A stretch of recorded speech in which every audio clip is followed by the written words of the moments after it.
What's up, you guys? Sean Ross Sapp. Welcome to Fightful. It is April 3rd, 2023. This is your WWE Raw After Mania review. Right now, I'm solo.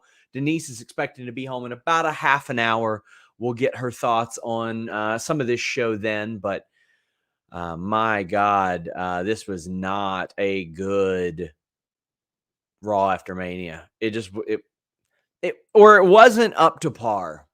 I actually enjoyed the final segment. I got a lot of questions about how things pertain to that, but there are a whole other set of issues that we're going to talk about, and FightfulSelect.com has been on top of it the whole time. Leave a thumbs up on this video. Get your super chats and humper chats in. That allows you to get your question or statement read on the air, and then we'll get Denise's thoughts from a live perspective whenever it is that she gets back, assuming that we're still on the air. But that's how you can support us. But FightfulSelect.com, I'll go ahead and get that plug out of the way. Buddy, it has been a big day for us here at FightfulSelect.com. We had the Raw rundown for Raw After Mania.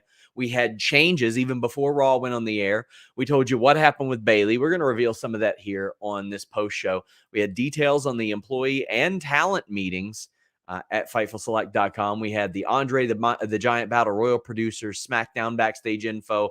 We had a robust set of details about the WWE Endeavor deal. We did a full show publicly here on Fightful, listing your boys special with Jimmy Van, who is one of the best at breaking that down. You're not going to find a lot of other people in wrestling media that have the experience of buying, selling, doing mergers with companies like Jimmy Van does.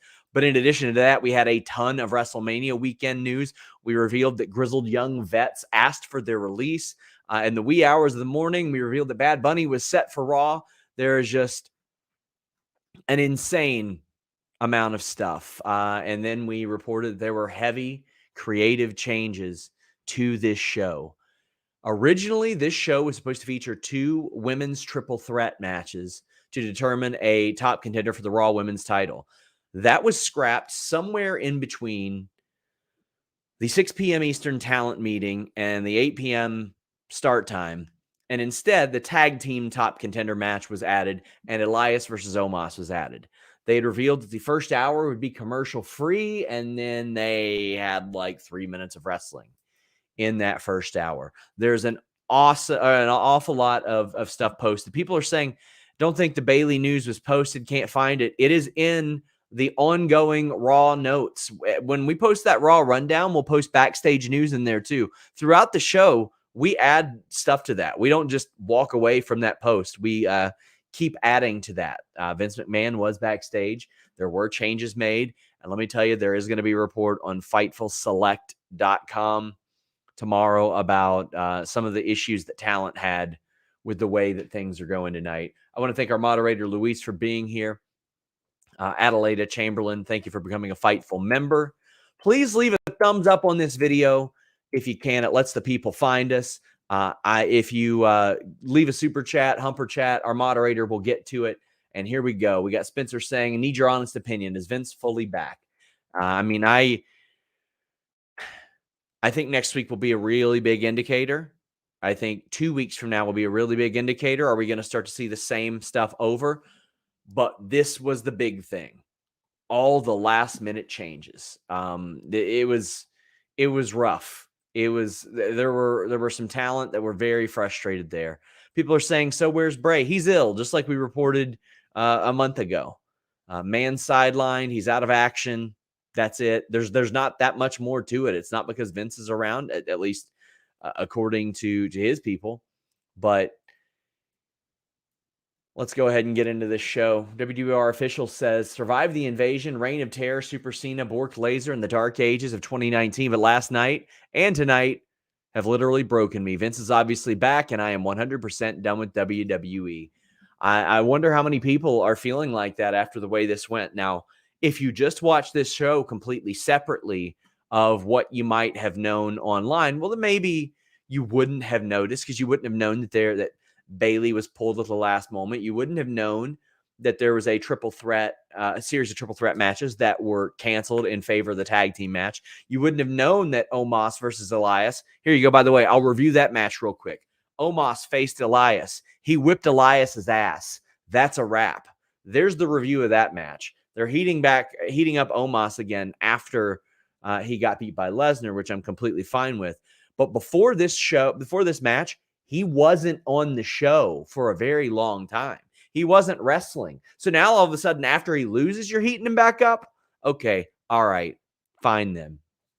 There's my review of that match. It wasn't supposed to happen a couple hours before the show. The extent of Elias's involvement was to accompany Rick Boogs on main event. I got no problem with him jobbing out to Omos, considering the situation. But it seems like they booked this a lot in reverse, right? Like, why not have Omos crush a bunch of people for months ahead of Raw or ahead of WrestleMania? Marco Maniac says, are they saving the filet mignon for SmackDown? I had some nice filet mignon tonight. It was really good, but I wouldn't expect that. They had a lot of Raw and SmackDown talent on this show. So I feel like the SmackDown after Mania isn't a thing. I don't think it's going to be any more spectacular than this. Kay Reezy says this Raw after Mania was very much Vince booking BS. Now, I want to say, like, aside from what I know, there were some things that I liked. But there were some things that I didn't like as well, and some things that I think had Vince's fingerprints on it from a personal perspective. And I want to establish this because there are some people that do these shows that won't say personal opinion from fact. I'll specify the things that I know and the things that I've got opinions on in this sense. MH says that his gut tells me that the episode was a Vince-led show. It just seemed off. Heartless says, well, that was a fun ride. RIP better WWE SummerSlam 2022 to WrestleMania night 1. It's hard to not feel that way, right? It's hard to not feel that way after what we have heard about. Again, I don't know if it's as much as what we've seen, but maybe that's just me feeling that way. And as I get through this review, I'll feel a little bit differently. Do I think Jay is still coming? I don't know if anybody's coming, man. They haven't hired anybody this year. Nobody has been hired this year. Chelsea Green was the last new face to pop up, and she got hired months before that. Our friend Emily Duda says, between Vince dismantling NXT, the nature of his sexual assault allegations, Vince barging back in and blowing things up, Triple H must hate him. Parts of his promo today seemed like a goodbye. It kind of did, but let's go ahead and talk about that. Triple H walks out there. They had announced this was a big, like, well, I don't even know if they announced that. Somebody said it was on a commercial, but we had revealed on FightfulSelect.com, and it was rumored today that Triple H would be there. And he's like, hey, we're being talked about a lot. We're not going anywhere. It's going to be the same entertainment. Well, it was the same old, all right. The same old shit that we had before Triple H was leading creative. And full disclosure, I don't think that Triple H was a universally great booker or anything like that. I think that he definitely had his missteps. He definitely had his issues. He definitely had things that were misses. And I mentioned that. And I see a lot of people saying it feels like a goodbye. I don't know about that. I can tell you that the WWE told me today Triple H was going to be the man leading Gorilla. But, you know, who's to say that that's necessarily going to be the case in a few weeks? Because when Vince is in control, it's everybody's fault but Vince. And that's always been the case. But specifically, let's look since late 2018, right? He brought his whole damn family on the show and blamed Paige and Baron Corbin, the characters, for the fact that he booked like an absolute imbecile. That's what happened. He blamed on-screen characters for the fact that he booked like a moron. Then he brought in Eric Bischoff, Paul Heyman. Then he fired them, moved them from their positions. Then Bruce is doing it all. Then there's the wild card rule. Don't book anything that makes sense. Just switch brands. Then there's the brand to brand invitational. Again, don't just book an effective, good show. Just throw people back and forth, back and forth, back and forth. Christian says, I don't recall Paige getting blamed, but they immediately killed off the authority figures on the show. That's what they did. Then they remember that thing where they turned off the lights the third hour? They just turned off the lights and shit. Yeah, that'll fix things. Just turn off the damn lights. Then they did the Raw Underground thing. Yeah, boy, that was a hit. That was a hit. What was the other one? No commercials during matches. That'll fix everything. So now you just do the 2 out of 3 falls thing. Or you restart the match. There's always a reason. There's always an excuse. There's always a gimmick. There's always some bullshit with Vince McMahon. There's always something like that. Instead of, you know what, maybe I'll just make it make sense and book things that are creative and good and entertaining. There's always something or someone to blame for Vince McMahon but him. There's always a fall guy. Johnny Ace was a big fall guy in this whole situation last year, too. Vince McMahon was culpable. Vince McMahon was responsible. Vince McMahon did that shit. We know he did that shit. It was admitted to. But when he goes on TV today and says, I've done things I'm not proud of in my personal life and my professional life, and I deal with them and move on. That's not the way this always works. Buddy, you couldn't deal with it and move on when you booked like dog shit. We don't believe that you're doing it with these sexual misconduct situations and the abuse of power and all that stuff. And now you got a roster full of disappointed people. You got a roster full of really frustrated people after a deal was announced that should have excited talent. You've got a talent agency at heart effectively buying your company that can provide them a ton of opportunities and a lot of crossover things. I'm not talking just about UFC. I'm talking about in the unscripted realm, because they own an unscripted company. Just there's a lot of options there. And ain't nobody, you know what people were telling me today?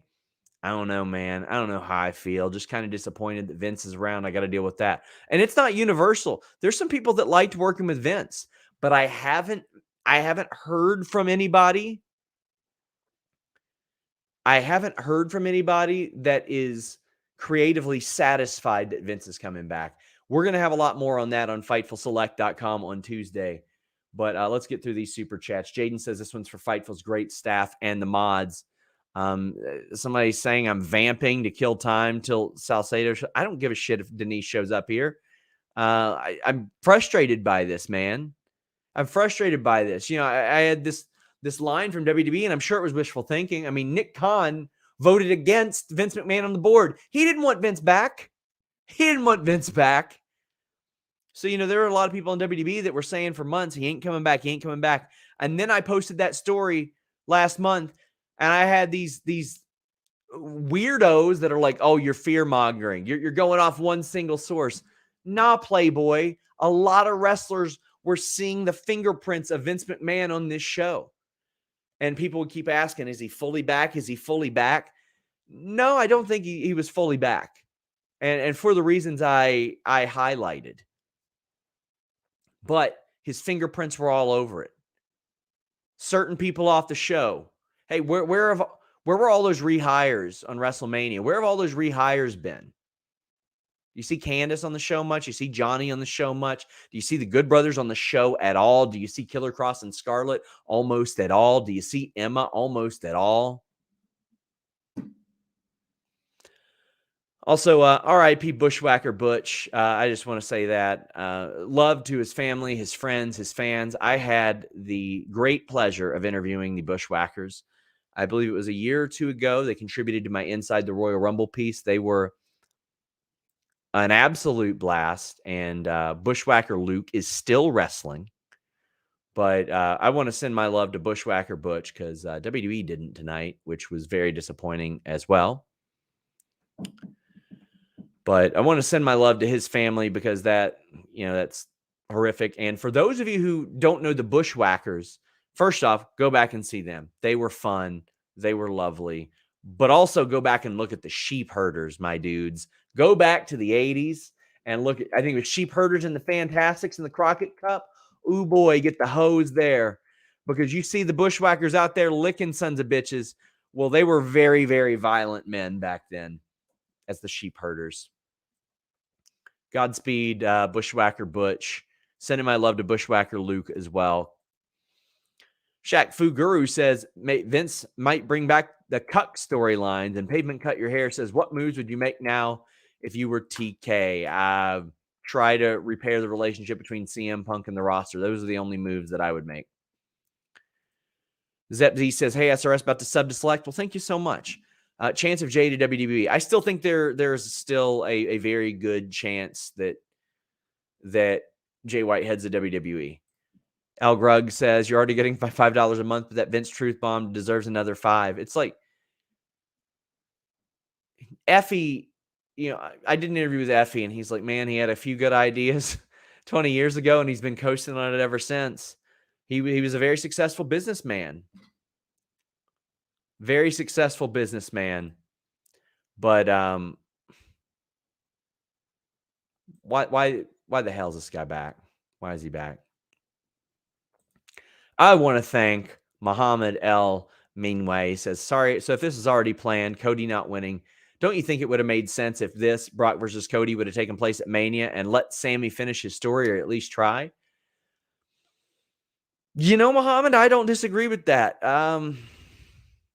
Cody versus Roman Reigns is a monster main event. It really was. I don't know how the Sammy thing would have necessarily done. But I don't hate the idea of Brock and Cody happening last night at Mania or the night one at Mania. I know there were people close to Cody that wanted him to face Cena, so I think he probably would have been satisfied with that as well, right? But Sammy and Lesnar, I don't see why that couldn't have been on Mania, especially if it was constructed that way. Will NXT change it all, I wonder? I doubt. I don't think they'll go through a third one, but who the hell knows? The Dick Burns Show says this should have been a good night, yet here we are stuck in a loop of what feels like Vince abuse, donating extra since we got to suffer through this bull. You're still top of the game, bud. FTF for life. Thank you so much, Dick Burns Show. Greatly appreciate you. And what I think you guys are going to appreciate is our friends at Nord. NordVPN.com/Fightful. Now you get 4 months free. That's not enough for you? How about changing your virtual location with just one click? That's not enough for you? How about it works on all your devices? That's not enough for you? How about a 30-day money-back guarantee? Is that still not enough for you? How about that online threat protection? Block online trackers, hackers, annoying pop-up ads, malware. Browse securely on that unsecured Wi-Fi when you're traveling, when you're at the hotel, when you're at the airport, any of that stuff. NordVPN.com/Fightful, the fastest VPN in the world. You can subscribe to overseas services, get pay-per-views much more affordably than here in the States or wherever you are, really. NordVPN.com/Fightful. 4 free months, 30-day money-back guarantee. Head over there. Check it out. Your boy's got to take a break when he's doing these rants. Denise will be here in about 20, 25 minutes. Ray Rag says, stole a lot of ideas from ECW to turn around the Attitude Era. Yeah, he did. He absolutely did. I'm rewatching ECW on TNN right now. I'm enjoying it. There's some hilarious stuff as well. But, man, we got just a ton of super chats. Henry Charles Albert David said, first time watching Raw in about 10 years, never again. Lake Lee said, maybe one of the worst Raw After Manias ever. It was certainly underwhelming. Certainly underwhelming. Achi and Chisholm says, what did we just waste our time watching? I don't think that if this were any other Raw, I don't think it would have been bad. But this wasn't any other Raw. It was the Raw After Mania, right after they announced the biggest news in company history. Force of Will says this Raw sucked. Maybe Triple H is as bad as Vince. Or maybe collectively they're just not good. Caden C says, I'm just sad, nothing else. Orion Ben says, fitting WrestleMania Night 1 was on April 1st. We got punked, you guys. Well, we had Triple H coming out, and Darren Hennessy says, felt like the opening Triple H segment was an everyone calm down bit, but almost everything after suggested the opposite. Well, it's felt like all of the talent meetings, all of the employee meetings have been doing that. Have been that way. Calm down. And somebody's saying Joshua says stole ideas but financed ECW. Come on now. That is a gross misrepresentation of what actually happened. If he financed it, why the fuck didn't it live? Why the fuck didn't it exist? Why the fuck did they take a TV deal right from under ECW? You cannot sit here and seriously say, but financed it, maybe helped them out for a brief period. But WWE, WWF getting on TNN and getting TNN off, or ECW off TNN, killed the brand. Killed it. Isaac says, do you know when Bray is coming back? Do you know if Vince is back in creative? Vince claims that he is helping out with the top level stuff. However, is not in the weeds, so to speak. That's what he claims, not in the weeds. However, he said that a few years ago when Bischoff and Heyman took over. Now, also, the Bray thing, he's sick. I don't have a timetable on that. You can't put a timetable on that. Ray Rag says, felt like some BS that WCW would do. 3 minutes in the first hour of wrestling. It was so unenjoyable. Taylor Cannon says, a commercial-free hour with less than 2 minutes of wrestling. Wow. And Big 360 says, I know Omos isn't great, but how many Giants have there been in WWE that have been amazing? Big Show and Andre? I mean, Undertaker, Kane were both good. Andre, if you put him down present day, might not be. Big Show is really great, but, you know, you don't have to hire somebody just because they're tall. You don't have to put somebody in a big position there. I'll tell you this, he's a wonderful guy. He's a very, very good interview, a very good talker as well. Like better than they make him seem. Mike Leotis says, sad to hear of Butch Miller's passing. Highly suggest watching Sheep Herders in Portland, early 80s, Southwest mid 80s. Great heels. R.I.P. Butch. Indeed. R.I.P. Butch. Well, we have Bad Bunny ringside. Austin Theory ended up defeating Rey Mysterio. So let's talk about this. Rey Mysterio comes out and cuts his promo. He's interrupted by Austin Theory. They have a match. I thought it was a pretty solid match. Thought it was good stuff. But the story of this is one that we reported on FightfulSelect.com. Best $5 in the business. Bad Bunny was ringside, and Bad Bunny was starting a program with Dominic and Damian Priest. I liked the match with Austin Theory and Rey just fine, but the story was right after the match. Austin Theory gets a win, and the promo I thought was solid as well. And it was Austin Theory being like, you know, John Cena said I couldn't handle what was coming, but he's kind of dumb. And I always thought that line from Cena was kind of dumb anyway. Like, oh, you got to come out here the night after Mania if you beat me and then deal with this crowd. Guess what? He's got to do it anyway. He's got to do it anyway. Austin Theory gets the win off of Dominic interference. But ringside, Bad Bunny clocks Dominic, and I love the way they set this up. The Dominic angles continue to be good because you have Damian Priest there, and honestly, I completely forgot about this. Jaden Fox says, Raw rules, but Bad Bunny rules. Yeah, I completely forgot the Damian Priest and Bad Bunny were boys. And then Damian Priest is like, no, man, don't do this. Don't make me do this. Don't put me in a position where I have to attack you. And Bad Bunny put him in a position where he had to attack him.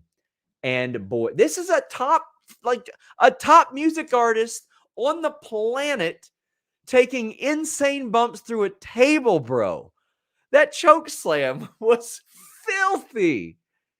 This is one of those things that I loved on this show. And when I point out all the things that I like on this show, I'm like, all right, this wouldn't have been a bad show. You got Bad Bunny, you got Riddle coming back, you got a big angle at the end, you got a top contender match. There were some things that I liked. It's just I'm disappointed in the direction backstage based on what we see and hear.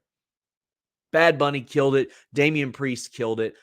And I adored this Damian Priest promo backstage afterwards. Damian Priest is like, or Adam Pearce approaches him, and Adam Pearce killed it too. He's like, man, that guy's here to support us. He's a major star. We need his publicity. It's a good thing, especially on this day. And Damian Priest goes, he got what he had coming. And if he wasn't my boy, he would have got it a lot worse than what he got it. He should feel very, very fortunate that I like him. And hey, you know what?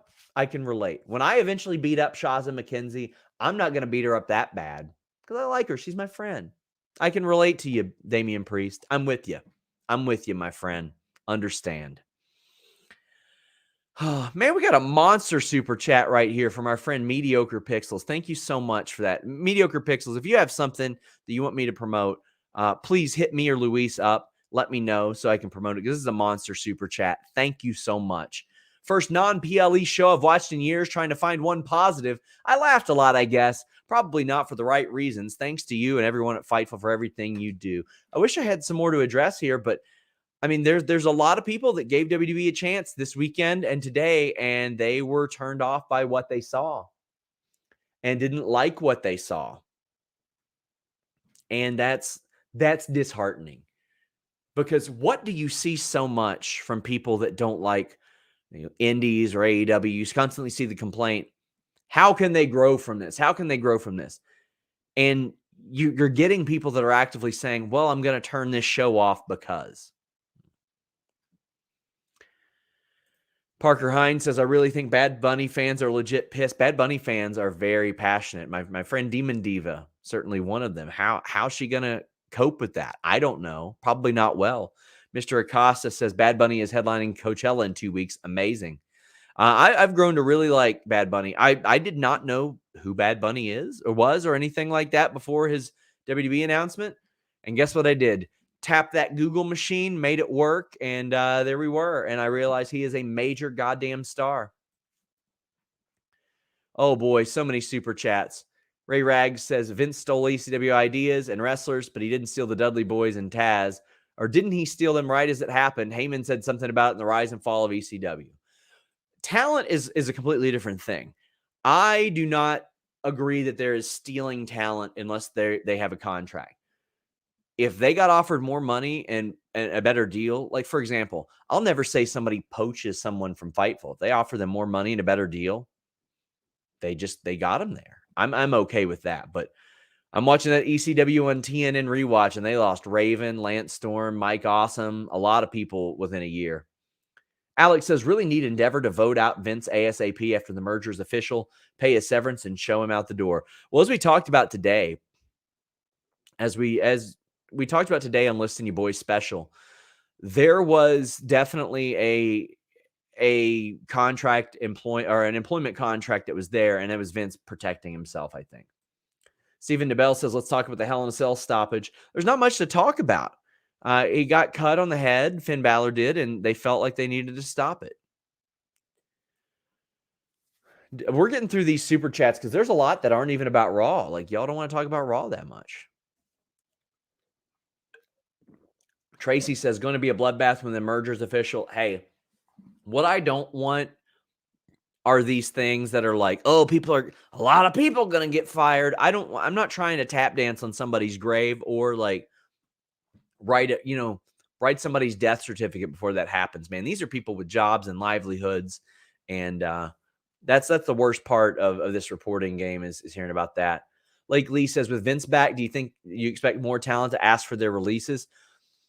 Yeah, I think that if Vince does ingrain himself in creative full time, I think there will be some people asking for releases. Cold Fool says, if Vince is back in charge of creative and talent morale goes down, could he be canned because he's just an employee now? He could be voted out. Yeah, there are protections that Endeavor has in that situation. Stream, you're saying I missed your super chat? No, I didn't. We read them in a specific order as I get to them, as they fit on this show. Luis has them all. Ray Rag says, Vince can't move on from WCW almost beating him. How the hell can we believe he's moved on from anything? That's a very good point. That's a very damn good point. A reminder, if you want to get in your question or statement, we have super chats here on youtube.com/Fightful and Humper Chats over at fightfulselect.com. That allows you to leave your question or statement before we go on the air or while we're on the air. And if you're new to youtube.com/Fightful, we are the biggest news breakers in the game at this point. We are here every single weeknight covering Raw, NXT, SmackDown, Rampage, Dynamite, Impact, ROH, all that stuff. And we have a ton of daily shows and interviews as well. Just last week, Charlotte Flair, Bianca Bel-Air, the Latino World Order. My God. My God. DeShire says, I'm a heartbroken man for the people that said there was no difference when Vince was gone. Welcome to reality. I'm more interested in how next week goes without the allure of Raw After Mania and a little bit more time for Vince to really sink his teeth into whatever the hell it is that he's doing. Ashtray says, we know why Vince is back. His ego is so inflated. Anything WWE related has to be done by him until it's death. Not surprised he's back already. I really thought he was gone for a while, but I don't want to see this motherfucker back. I don't. I really don't. Don't want to deal with him. Don't want to think about him. Don't want to think about what he's doing. Don't want to think about the dumb shit that he's associated with. Don't want to think about his stupid little mustache. None of it. Marquise Films says, the power that one has is the power that is given to them. One of the many solutions is a full-on talent strike. Don't think you're going to see that. Don't think you'll see a full-on talent strike. There are a few talent that still like Vince, regardless of everything. Hawkeye Sniper says, not a good look for WWE when the Raw After Mania, day of the sale, the show is absolute garbage. Vince, not in the weeds. What a joke. Yeah, I would consider extremely late changes and cuts to matches being in the weeds, assuming Vince McMahon had something to do with that. And if Vince didn't have something to do with it, you know what? Well, then Triple H didn't book very well either. Triple H is losing a little bit of control of his locker room. Again, FightfulSelect.com. The best $5 you'll spend in this business. We'll have more on that tomorrow. Emily Duda, our friend again, says, do you think what if Vince never came back and Triple H, Steph, and Nick got to do their thing? Will end up as wrestling's biggest what if. I don't know about wrestling's biggest what if, but I wouldn't be shocked to see Stephanie McMahon come back at some point because she is very, very well liked. Very well liked. And she would increase morale and help an awful lot. Parker Hines says the CM Punk pipe bomb is really resonating with me now. Yep, same. I mean, a lot of those things, as as much as they blurred the lines between scripted and not, were pretty compelling things. Let's see. We got the Dick Burns show saying, hindsight is 2020. Shane appearing last night is starting to make a lot more sense. I don't know why. What do you mean? Like, because Vince didn't want to ever deal with Shane in a talent perspective again. Vince had said 14 months ago to people close to him that he would never get another pop in the company. We probably should talk more about Raw. We're going to save the main event segment for the main event segment. But Anonymous says, Raw After Mania was mid, or is it just me?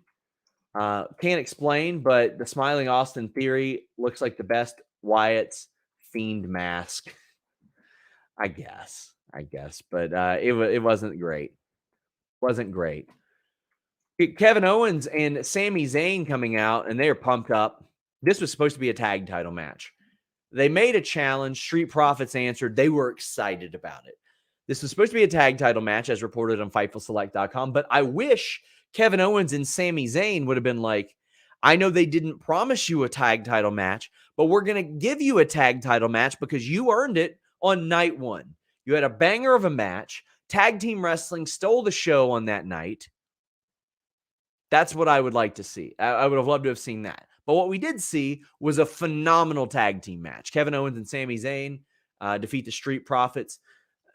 You know, this is what they needed to do. You come in, you have a big slapper. Here's what I fear, though. I fear like they will just set up a tag title match with these same guys, and that is a Vince thing. That is a Vinceism that we will likely see come back, and that is people getting title shots off of losses, people getting put in situations they shouldn't be based on their booking. Guys, if you're in the chat, you're saying he missed my question. Did you catch my question? Our moderator collects them all. We'll read them throughout the show. Don't worry. Don't worry. Love this tag match. Really thought it was good. Thought that Kevin Owens and Sami Zayn needed to come out here and have a slapper right into their run. I thought that it was very, very important that they do that. I love the finish. The stunner, and then Montez does the standing still sell, and Sami's got to push him into the corner to hit the Helluva kick. Really, really love it. People, please stop asking Luis if he has your chats. He's getting them. He's getting them. And if we get to the end of the show and they're not read, he'll make sure that we got them. Justin Rivera says, shout out UConn. Yeah, shout out to UConn for winning another national title. Love the love that women's college basketball has been getting over the last week, even though there was some bad faith bullshit that was complained about at some point. My God, so many super chats. I love you guys. I really do. Leave a thumbs up on this video. Lashley was interviewed, and he was interrupted backstage by Bronson Reed. Bronson Reed's like, you taught me to lose. And maybe we'll face each other soon. We're about to see if this has Vince's fingerprints on it, because Bronson Reed has been supremely protected. So we'll see. I don't think that Bronson Reed would just be thrown to Bobby Lashley in most other situations. I don't think so. Jai Payne says, hey, SRS, first chat, much love. Could Bobby have a UFC run? I think he could have a UFC fight, but he'd have to pass a USADA test. He'd have to get in that testing pool for 6 months. I think he could definitely do a grappling match. You don't have to do shit for that. And they have those on Fight Pass all the time. Mustafa Ali interrupts. He's his usual smarmy self, right? Love that. Bobby Lashley whipped that ass real quick. Not a lot to talk about there. But we'll go to something that I did enjoy. Bianca Bel-Air comes out, and she's quickly interrupted by Rhea Ripley. And Rhea was like, I didn't even choose you. Bianca's like, wish you would have. Wish you would. Me too. But what they are doing is very clearly setting up for WrestleMania 40. That is a WrestleMania main event right there. It could have main evented this year. It hopefully will main event next year. Rhea versus Bianca. I'm sold already. And if you've ever heard me talk about it, I'm still waiting for a company to appropriately do a Peter Griffin versus the Chicken storyline from Family Guy, where anytime these two are within an eyesight, they can't help but to beat the living shit out of each other. And they're on different brands, right? So say they're at a community event, say they're at, an engagement, they're fighting. Say there's a pay-per-view, they're fighting. Say there's some cross-brand thing, they're fighting. To the point to where Adam Pearce is like, no, we got to do something about this. Look what wonders having the different brands did for Rey and Dominic. It really helped stretch it out. But then, again, we had those canceled triple threat matches. Raquel Rodriguez walks right by Rhea, and we see a little stare down there. What we have learned in the Triple H era is that stare downs often mean absolutely dick. They don't mean a thing most of the time, right? They don't mean a thing most of the time. However, in this situation, maybe it will. I think that because they're both on SmackDown now, is Rhea still going to be on Raw here and there? Judgment Day's there. How's that going to work? But because Raquel is on SmackDown, I think maybe it'll work. But also, she just got a tag title shot because they beat Damage Control. Now, we got a lot of people asking about the Bianca Rhea promo.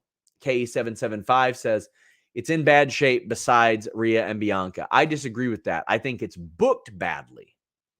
But I don't think the division is not deep or anything like that. Buck's Basement says, once Bianca gets Becky's record, I assume she's dropping the title at Backlash, then to be drafted to SmackDown to set up a program with Rhea at SummerSlam. Well, I'll tell you this, talent have not been told anything about a draft yet, but we've got Denise Salcedo joining. I made it. What's up, man? Earbuds, so Bear with me. Let's find our little frame here. I was about to say, wait, Man, can there you we hear go. me? We're gonna go old school. Denise, I cannot hear you. You're talking to an absolute wall right now. Sean thinks that I'm the But greatest in the whole wide world. He just won't admit it. you're gonna get your full show rate tonight because we have an insane number of super chats. All right, well, I'm here, man. Let's get to it.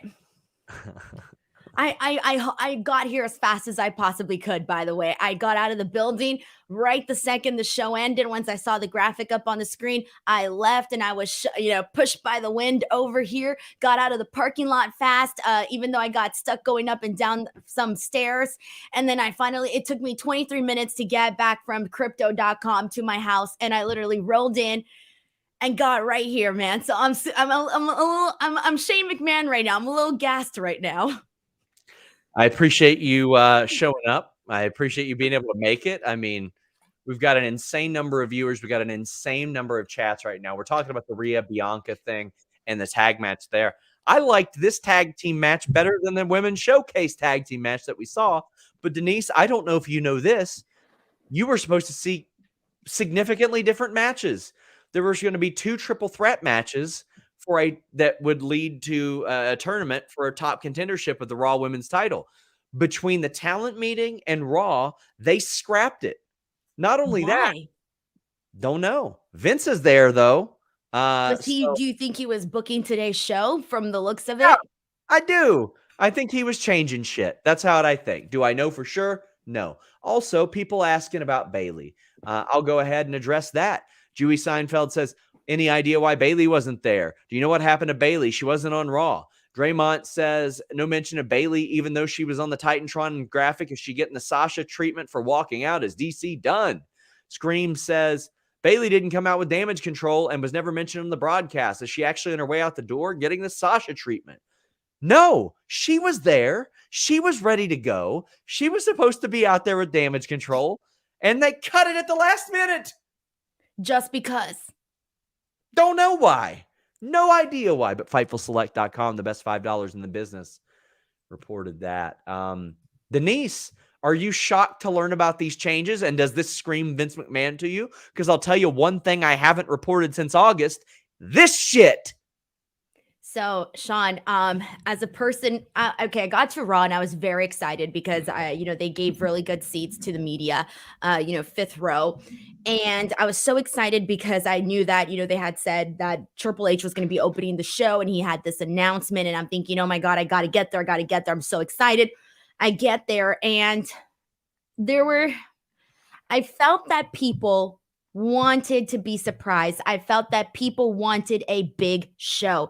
And when Triple H came out, it was a massive reaction and the people were eating up everything that he was saying. There was a great chance for Triple H and this and that and everything that Triple H said. Roman Reigns, Cody Rhodes, the crowd was invested. They at least cared about what was being said. After that, it went downhill so fast where everything that was on the show got zero reaction.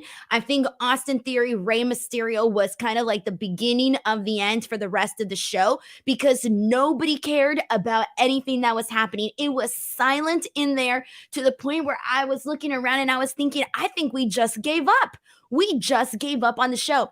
Sean, I have been going to wrestling events since I was about 8-9 years old, a lot of them in that building. And I will tell you that this was the quietest crowd I have ever been a part of on a wrestling show.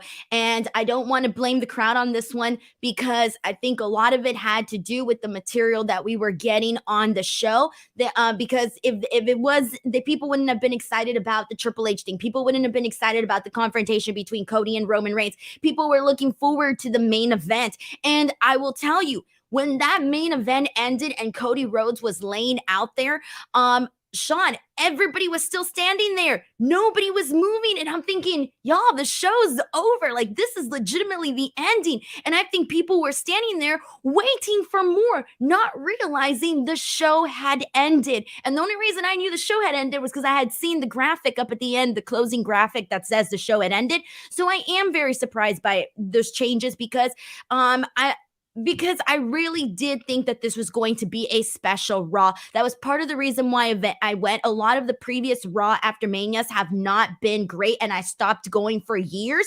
And I went back because I thought, you know what, this is going to be a good show. And unfortunately, it just after the Triple H Roman Reigns Cody Rhodes thing, there was nothing that I think really got the fans invested, which was unfortunate. Not even Kevin Owens and Sami Zayn could save the day. We'll speak briefly about this as well because we got a ton of super chats to get through. Were you like, what the fuck is this after that Triple H segment? The whole time I was sitting there and I was thinking, so when he went out there and he was thanking the fans and the superstars and everything, I kind of got the vibe that he was going to say goodbye to us. That was like my A lot of people initial. said. Right, that was my initial thing. And I'm like, man, is Triple H about to say he's done here? Then as he pressed on, when I started to think, man, are they going to bring out Vince McMahon? Like, what's going to happen here? I felt that it took a second to really get to the point. And I do think that when he brought out Roman Reigns, I almost feel like it was more of a heartfelt thing where I think people were mainly expecting something newsworthy. It was more of a heartfelt, WWE is not going to change. The same WWE that you guys know and love is going to remain the same. And that, while that was again a nice thing and the fans I'm sure appreciated it, I think that the fans were expecting something different. I think they were expecting some like earth-shattering news or something. I don't know, man. Maybe it was me. And then when he brought out Roman Reigns, I was really excited because I'm like, okay, I really want to see the crowd go freaking nuts. I want to see them go crazy. I want to see them get mad about, the events that unfolded at WrestleMania. And while there were a large amount of boos, that was it. Unfortunately, we didn't get any of the special, chants, that some of the past Raw After Manias have had. We didn't get any of that, unfortunately. Buck's Basement says, pretty sure they want Rhea versus Charlotte or Charlotte versus Bianca at Mania. Well, I mean, Bianca's wanted that. She told me that last week. Line Drive says, if Vince is fully back in creative, I'm deathly afraid of a Rhea Dominic wedding segment because he's got to have one wedding a year with Vince. Oh, I'm not afraid of that. I want that. No, Sean, no, I completely disagree with you. I do not think that they should do a Dominic Rhea Ripley wedding. And you want to know why? Why, Sean? I want to see Leah Mysterio as the flower girl. I want to see Buddy Matthews as the best man. No. Rhea Ripley is set to be something special in WWE. I don't want to see her reputation be freaking thrown in there with some fucking wedding. Oh, sorry, some wedding. Sorry, I've been throwing it up nonstop today. Okay, so I don't want to see her reputation be stained by a wedding with Dominic Mysterio. Okay, 20 years from now, when I'm talking about how great Rhea Ripley had a great run in WWE, I'm gonna be like, oh yeah, but then she also had that wedding with Dominic Mysterio. I don't want that. It's true. Well. Trim your pubes, use Manscaped. Let's be real. Big nasty pubes are gross. You want that tree to stand taller. Sometimes you got to do a little bit of landscaping. Sometimes you got to do a little bit of manscaping. With manscaped.com and that code Fightful, you're going to save 20% off your order and get free shipping. What a deal. And how about this? They've got a ton of deals on that site. They got a lot of bundles, a lot of packages to help out your package. But it's not just your package. It's your body. It's your hair. They got deodorant. They've got shampoo. They've got foot deodorant. They got ball toner. They got everything at manscaped.com. And when you use that code Fightful, get 20% off your order and free shipping. Just a plethora of different options. Maybe you want to try a little bit of everything. Maybe you just want to try one thing. Well, Manscaped and the code Fightful will get you there. Make that tree stand taller and trim it up a little bit with Manscaped.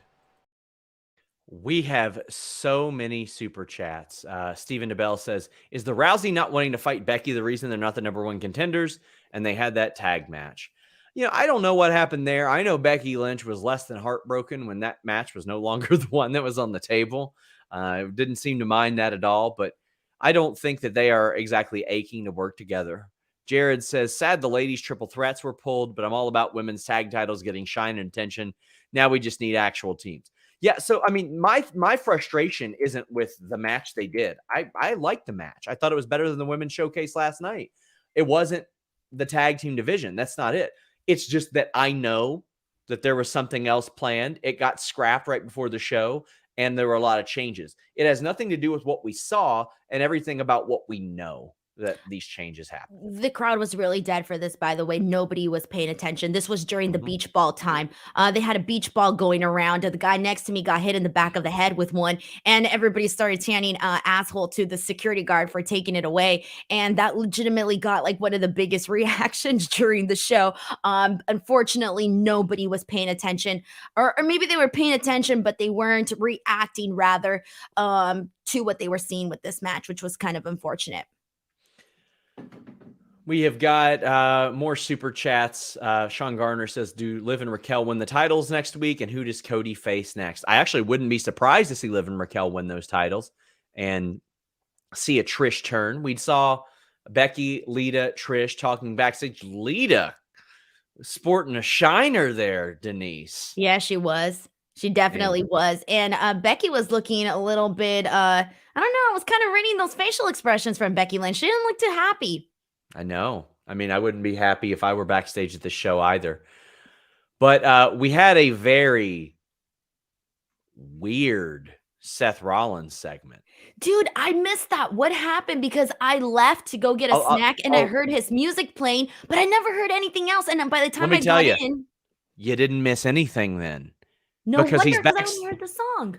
He's backstage and he goes, oh, it's great back here, but the party's out there. And he went out and he just led people in singing his music, and then he left. That was it? Keep in mind, Denise, for his actual entrance, they didn't even do that. They didn't trust the audience at WrestleMania to just say it, because you heard, I'm sure you heard where they piped it in. You couldn't miss it. Whenever they had the conductor out there, they kept on doing this weird piped in thing instead of just trusting the crowd to do it, which is the appeal of the whole thing. So then Monday on a show that is, far less substantial, they're like, yeah, now let's do it. And then he just leaves. Left. I literally got up because I was really thirsty, and I'm like, okay, I'm gonna make it on time, right? And so I go out and I'm walking in the hallway and I hear Seth Rollins' music, and I'm like, okay, good, Seth Rollins is gonna come out, he's gonna have a match. By the time I get there, the match is gonna be started, because I hadn't heard anybody else's music, so I hadn't heard his opponent's music. So I finally get out there and I'm like, what happened to Seth Rollins? I thought I missed something. You didn't miss anything. KE775 says WTF was that segment. And Joseph McLean says, was hoping for Jay White or Matt Cardona during the Miz or Rollins segment, but I have no clue about all these guys that could come in. Yeah, I mean, I just don't know about like anybody new popping up at this moment. Like, no, it doesn't NXT feel call-ups like either. nothing. I was at the very least expecting Roxanne Perez. Now, what we did get was Riddle returning. Gable and Maxine Dupree are backstage arguing over Otis while Miz is making his way to the ring. He runs down what happened. I do love that he said, I beat Shane McMahon so badly, he couldn't even finish the match. That was very funny. And the crowd popped for it, too. The crowd actually, damn, man, it's a cold world. When Miz went out there, I started to think, when he first went out there, I thought, damn, this is just going to get worse. Kudos to the Miz, man, because he had a couple of lines in there that legitimately got some reactions. One of those being the one from Shane McMahon, and him not being able to finish the match. That got a good reaction. And there was something else that he said, and I'm blanking on what it was right now, but there was something else that he said too that also got a good reaction from the crowd. So kudos to the Miz, because he did get a little bit of a reaction. Well, then Riddle came out, and Denise, I know you don't know who Dennis Hallman is. But he is famous for a UFC fight in which he permanently got Trunks banned in the company. He showed up, I think it was like a dare or something, looking like this. And that's how Riddle showed up looking today. What? No, he didn't. Yes, he did. No, he didn't. Hold on, let me look at his picture. Hell, he didn't. No, he didn't. Let me see. Here. Oh, okay. You know what I thought was different? I didn't realize. I thought it was his stomach that looked different. What? He was naked as a goddamn bird, Denise. I know. I'm looking at it right now because I have a photo of it. And yeah, you're right. But it's pigeons wear more than him. What are we doing here? I'm sorry. Attention to detail. Clearly, I wasn't looking at that. But I'm looking at the photo of Matt Riddle right now that I took. And yeah, he's pretty much fully naked. This man had his hog out in front of the whole world, Raw After Mania, giving Raw After Mania a whole new meaning. No knee pads, no wrist tape, no elbow pads, no foot gear, no nothing. Doesn't even have those little Cesaro thigh warmers, no warrior tassels, no nothing. And I was looking at him and I'm all, something looks different about Matt Riddle. I really thought it was his stomach. You can't wear this on a beach. All right. Come on. I've seen people wear stuff smaller than this at the beach. I've seen people wear stuff like this smaller at Soak City. The Black Label tag team, Hog and Dog, wear more than this guy. And their whole gimmick is like OnlyFans guy. Well, one of them's OnlyFans guy. Come on. Do you think that's going to be one of the new sponsors, OnlyFans, and they're going to start with Matt Riddle? Wish they'd sponsor us. And it's going to be called Only Bros. Damn near all of our mods got one, so I wish OnlyFans would go ahead and sponsor us already. Riddle's back. I was told he was going to get another chance. This is very much a like, don't screw this up type of thing. Yeah, I was happy that we got a surprise. It wasn't until 7:30, but we at least got something, man. And the people were pretty happy to see Matt Riddle come back. DeShire says they waste 1 hour commercial free on a 1 minute Omos match. Like, how can USA Network be happy? Yeah, that sucked. It very much sucked. I will say this, though. There was a couple of... So the thing with Omos now is that I think people like to make jokes, or not jokes, chant rather, things that are ironic, like, oh, Maz, you're the GOAT. There was literally people chanting, this is awesome. You're the GOAT. We love you, Maz. You name it, it was happening. There was fight forever chants. So now that's the thing, unfortunately, for poor Maz, is that people chant, these chants that we normally chant for people that, are killing it in the ring, but now they're doing it as a joke for Omos, which is kind of sad, but also kind of funny. Like, sort of like meme cheering. Yeah, of course. Yeah, that's what it is. Tristan Smith says it's a letdown after Mania. They put Rollins in the ring for a commercial break.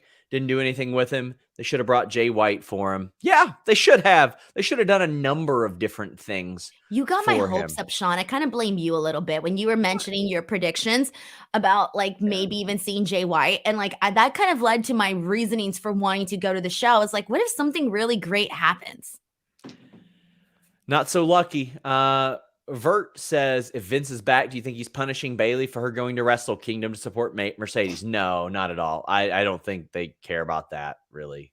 I don't. Caden says, proud Homo sapien here. But yeah, I think they're past that. They know that these people have friends. It's okay to do that. No big deal. We are already at the main event segment and groups and all that stuff, but let's get through some super chats. Stephen Nabil says, can we please talk about the stopping of Hell in a Cell for blood? Hunter had the nerve to talk about safety when him and others would pour it. Times have changed. The cut was gnarly. I have no problems. I mean, you saw that cut, Denise. Yeah, that thing was nasty. Yeah. I didn't have a problem with that. Heartless says, bruh, NordVPN changed Sean's room and clothes. God tier brand. They are a God tier brand. They're legitimately, besides Helix that I sleep on for 1/3 of my life, no matter what, I use Nord about the same amount. Joseph Correa says, didn't need a ton of surprises, debuts. This show didn't really have much for fans to care about. Was LA Knight ever considered for tonight's show? Not that I had heard of. Daniel Beasley says, is it possible that they'll hold off on call-ups and surprises for SmackDown, or are we wishful thinking? I wouldn't expect them to put that much effort into SmackDown, Denise. And I don't necessarily think we're going to see a lot of debuts or returns or anything like that. But when you went to this show, were you expecting that? Yes, I was really sad when I came. I actually felt bad for everybody there today because during the breaks when they do, the fan cams for the audience, everybody was having a great time doing the DX and the chop and fan signs and this and that. Everybody was really looking forward to a good show. And I felt really bad that we didn't get any surprises or anything aside from Matt Riddle, that we didn't get anything to really be like, yeah, oh my God. I think they really had an opportunity here because I really enjoyed WrestleMania 39 both nights. I really enjoyed both nights.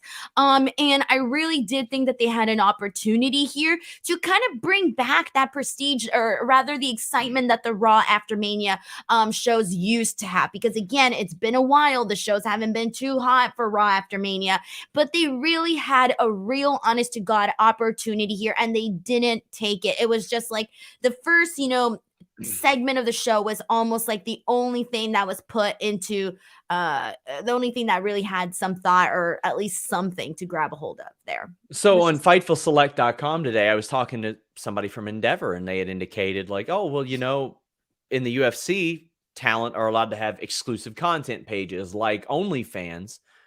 Do you think we could have seen a Mandy return? Man, that would be interesting to see because... Well, I know one thing. Man, these nuts look great! That's not how it works, Sean. You're overdoing it. You don't even know how to deliver a These nuts joke. And oh, you can't even say it! Muted! Look, she can't even... Look. Can I say something? No. Okay, No. never mind. I'm not going to say it because I know you're going to get butthurt if I do say this. You're those guys. I hate to, oh my God, you're those frat guys. You're those frat guys that just get incredibly annoying. That's you, Sean. That's you. See, Niche, you're really reaching with that one. You got to do it properly. And the person has to answer properly for it to work. Please, someone explain these nuts.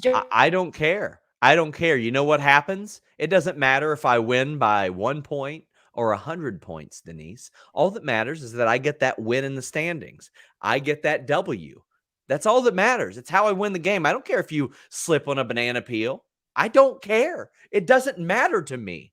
All that matters is that I get the win. Jared says, worst Raw is trending. Think Endeavor would care. This is worst not... Raw is trending, with the words worse? This is not the worst Raw ever. Not even close. No, but here's the thing, though, Sean. Here's the thing, no. It's trending. It is trending at worst Raw. Okay, but the reason why, though, is because all the other Raws, we've sat here through really terrible Raws, okay? But this Raw meant something or was supposed to mean something. So, yeah, when something's supposed to mean something and it doesn't deliver, people are going to, see it a lot worse. But we have sat through really bad Raws. But I would say that this one was rough. This one was very rough. Caden asks who the sister from Phineas and Ferb is. It's Candace. Candace is in Candace. I don't know. It just doesn't. Candace nuts fit in your mouth? Yeah, there you go. I don't know. Doesn't necessarily where it's even worse than Sean, mine. I'm over the D's nuts jokes already. You overplayed it. You're like WWE when you got muted. Anyway. You got to show us the replay 100. Muted. I'm gonna fucking be like Brock and just be like muted. Oh, you didn't see this on the air. We'll talk about it. But they zoomed right in on his face to get his middle fingers out of the shot. It was pretty funny. No, on the screen they showed his middle fingers. Well, at first they did, but they zoomed in on it. We've got so many super chats to get through. Parker Hines says, where Denise at? She's here. Contracts affected by the sale? Shout out to Louise. There's always a possibility, but right now they're claiming not a big deal. Pavement Cut Your Hair says, Paul should go work at NBA and be called Dribble H. Brian Mahoney says, it's sad seeing you disappointed, Denise. Just a ball of enthusiasm. Love both you guys, although can't support as much as I want all the time. You guys are awesome regardless. AEW is the wrestling for me. You know what? It's okay if you can't support. We just appreciate you being here and watching, and we definitely appreciate if you do support. But I'm Torch saying Twitter going crazy at Vince right now. Cody Bondra saying, why did Triple H look so happy coming out on Raw? Big K775 says, big question, will Vince be in Portland for SmackDown? I will be very interested to learn if Vince is in Portland for SmackDown. That will be a big tell to me. They should go crazy at Vince. I don't think it's a coincidence that all this shit happened. And also, I don't know. I didn't think Triple H looked like overjoyed or anything like that. But Cam says, I'm just exhausted, SRS. This man, Vince, really just took a vacation. I mean, you know what?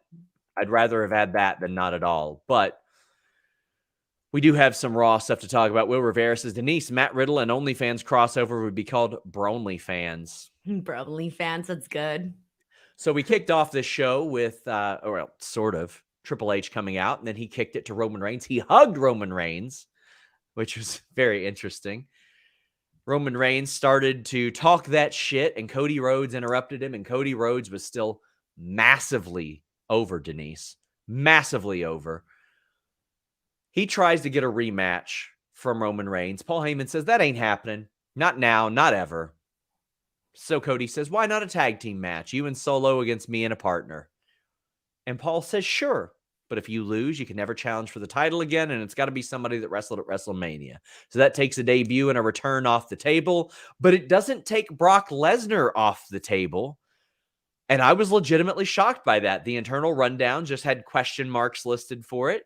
I was very surprised. I figured by about 8:17 Eastern last night, Brock Lesnar was probably en route to a private jet to get the hell out of town. Wrong. He was there to kick off an angle with Cody Rhodes. Let's talk about the promo at first. Liked it. Liked the way that it worked. Kim Gray says, if this means Brock Roman part 15, peace out. It doesn't. It means Cody Brock, but we'll be talking about that momentarily. What'd you think of the promo? My thoughts are going to be unpopular opinion, possibly. I was sitting there listening to this very intensely, focusing in on every word. And I just kept thinking, man, Cody Rhodes just asked for a rematch right now. And the fans are like, yes, we want a rematch. Woo. And everybody's acting like this is the greatest news ever. And I'm just sitting there thinking, why? Why are we so excited that he said rematch? Why are we chanting yes? I felt like standing up, grabbing a megaphone and going, the moment has passed. It passed. I was kind of upset. Can I just say, I was a little bit upset sitting there going, why are we chanting yes? Why are we excited? The moment passed. It's done. It left us. They should have done it at WrestleMania. Nothing's going to get bigger than this. And all of those thoughts were going through my head during this that I'm sorry, this to me, I wasn't wanting to chant during this. I was just thinking, no. I don't want to see this match tonight on Raw. I don't want to see this match at SummerSlam. I'm pissed off that we saw this match at WrestleMania and that we didn't get the ending that was supposed to happen. All right, I know saying supposed is probably not the right word, but the ending that felt right. The ending that would have been big. And so for me, I did feel a little bit upset sitting there, seeing everybody get excited about rematch. I can't disagree with you there. I felt like the moment had passed. And Will and I talked about this. People said, oh, it's too soon. The hell it is. The hell it is. He's been working towards this for over a decade. I'm in agreement with you.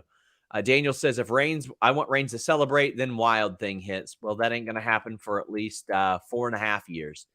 Colton says, what bothers me. Roman will still be champ in 4.5 years? There's a good chance by the looks of it, Denise. Colton says, what bothers me the most is that Roman never wins without interference, and there's no mention of it. They talk as if he's some unstoppable force. Now, that is a thing. If baby faces complain about interference, it's just they're whiners. But at this point, no, they're not. At some point, you look at them and go, motherfucker, why can't you do this by yourself? If you're a wrestler, you say, why are you so bitch made that you can't do this yourself? You got to have this guy and this guy and these guys and all this stuff. Can't do it yourself. It's never mentioned by the talent, it seems like. Big thank you to Mike the Ref with a Twitch raid. Thank you so much. We are on twitch.tv/Fightful Gaming. Check out other platforms. We have Fightful Scraps on YouTube where you can see our interview clips, and Fightful Overbooked for additional content as well. MH says, who do you believe made the final decision on Cody losing at Mania and the treatment tonight? I believe Triple H did, with some heavy input from Vince McMahon. I think it had to be a collaboration solely. Did you see the clip of Triple H answering the question that John Alba asked about his creative process in terms of making these big moments happen? I don't know if you heard his answer, Sean, but if you hear his answer, I feel like you're going to be able to kind of tell that this wasn't just his decision there. Yeah, I feel like Vince has some input now. I do. Matt Hammock says, since Roman has the same ref bump interference finishes in these matches, can you name a current heel that wins cleanly in any promotion? Maybe Miro. Off the top of my head, no, but that's kind of putting me on the spot. So if I can think of them. Jay Miller says, Brandy's tweet says, hard times breed better men is going to a T. Not saying I agree, but it has me intrigued to see where this goes. Well, it led to what we saw in the very end of the show. Lesnar just F5ing Cody. Now, we were about to see Lesnar compete in his first match on Raw since 2002, Denise, against Tommy Dreamer in a Singapore cane match. Nope, not so fast. Same thing that happened at Raw After Mania. He whooped that ass before the match even started. Roman and Solo hit the bricks. So I want to address this super chat. If I can track it down right now. And yeah, it's Muhammad. He says, does Raw ending mean that Roman is having a long leave soon? What's really next for him? Was the title splitting teased on SmackDown, then got canceled? Well, it certainly felt like Roman was just going to hit the bricks for a few months, didn't it, Denise? He just exits stage left. And then it's like, well, guess what, guys? Next week on Raw, these two title belts, they ain't going to be here. Nobody competing for the contendership, that ain't going to be here. Cody Rhodes will be there. Cody Rhodes will be there. Will Brock be there? Who knows? Doubt it. He might be there sporadically based off of today's events. Maybe. Cody Rhodes got beat for like 10 minutes, man. He got that ass whooped on the stairs, over the barricade. Matthew C says Cody Brock will be great, but Raw is terrible. Marquise Film says there was a chicken laying next to Cody last night. I saw it. I don't know what's up with it. Someone threw a rubber chicken in there. It kind of got chaotic. There was a fan that kind of got a little crazy. And I didn't realize he was getting crazy at Brandy until afterwards because I recorded a 3-second video. And in my video, I can see Brandy yelling for security to come. And I didn't realize that was what was going on during WrestleMania last night. Matthew Hammock says, low on this post-Mania Raw. Cody getting Lesnar is great, but he's going to get that WCW Vets in 2001 beatings for AEW, The Throne, or anything post-Monday Night Wars. Guys, this is scripted. Cody knows what he's getting into. He was heavily protected for a very, very long time. This is a storyline. It's not. He's not getting ass whipped because of that. I mean, maybe he's booked that way in relation to it, but. I would have preferred this, obviously, like, let's say, Cody had won last night and then they still did this today with Brock Lesnar. I would have been like, okay, cool. Like now, he's moving on to Brock Lesnar as champion. I would have loved to see Cody defeat Brock Lesnar because we know Brock Lesnar doesn't need to defeat him. I just feel like this story could have just felt, and then with Roman Reigns taking a break or whatever, or going on vacation, whatever the hell Roman Reigns is going to do, it would have felt like, okay, cool, because, the titles are on somebody else now. And we know who this next program for Cody Rhodes could be. And it's just unfortunate that now everything feels so disconnected where it's like, yeah, we got the champ and he's got the belts, but he's all the way over there. And then you got, Brock and Cody, and it's a lot, but it's all disconnected. Heartless says they're going Cena 2012 on Cody, in my opinion. Not sure how Cody would face Roman again next year if it's the same exact story. Well, if it's the same exact story, he'd win the Royal Rumble again. Eddie Gomez says Cody was buried so deep the last 2 nights, The Undertaker would be impressed, feel like he'll grind, then win Money in the Bank to force the rematch. Will we care? Okay. Being in the main event of WrestleMania Night 2, almost winning, then being put into a program with Brock Lesnar is absolutely not being buried. That is okay, not. But hold on. I'm not saying I'm not going to go and say he was buried, right? No. But I did want to say. Good, because he wasn't. I did want to say this, though. If you think you were having a shitty day, think about Cody Rhodes. He had his WrestleMania moment taken the hell away from him. And then the next day on Raw, he gets beat for 10 minutes by Brock Lesnar. I'm sorry, but his days could have gone a lot better. If you would have told me last week, hell, even 5 days ago or whatever, that this is what everything that was going to happen was going to play out, I would not have believed you. I would have thought it was all a lie. And I'm sorry, this was just not where I was expecting to be sitting at in terms of covering this topic. I was not expecting any of this. I wasn't expecting to not see Cody Rhodes as champion. And so I don't think he was buried, but I also don't think that, to me, look, I'm going to be honest, okay? I'm going to be honest. To me, when Cody Rhodes lost last night to Roman Reigns, I felt that that was them saying, you're not the guy. That's the way that I read that in that specific moment. Now, they may give him the belt later on down the line, cool. But in that specific moment, when he did not win the championship at WrestleMania, I felt that was them saying, you are not the guy. And I'm sorry. And it sucked. It really sucked because obviously I was rooting for Cody to get his moment, but that's the way that I read that moment. It felt like they didn't have the trust or belief to put those belts on Cody Rhodes. Irene says, since Cody seemed to be symbolic, the symbolic WWE ambassador towards AEW and the industry at large, what's the benefit in having him take a huge loss at Mania? They will claim it's to tell another chapter of the story. I think the better chapter would have been Roman's downfall. Yes, and I agree. Brian Mahoney says Cody was not buried, but less over. I think he was plenty over tonight, too. I just think I don't know how the booking's going. I'm excited for him and Brock, though. I think it'll be good. Happy Rachel Kate says, why can't we have nice things? I wasn't even as mad as some people were at the ending of Mania, but Raw seems to confirm we are in the bad timeline. There were some stuff that I liked on this Raw. I just think a lot of the late changes and some of the decisions of booking are what did you like on Raw besides the intro, the opening segment? Was there anything else that you liked on Raw? Glad Riddle's back. Wish he wore more clothes, at least from a performance perspective.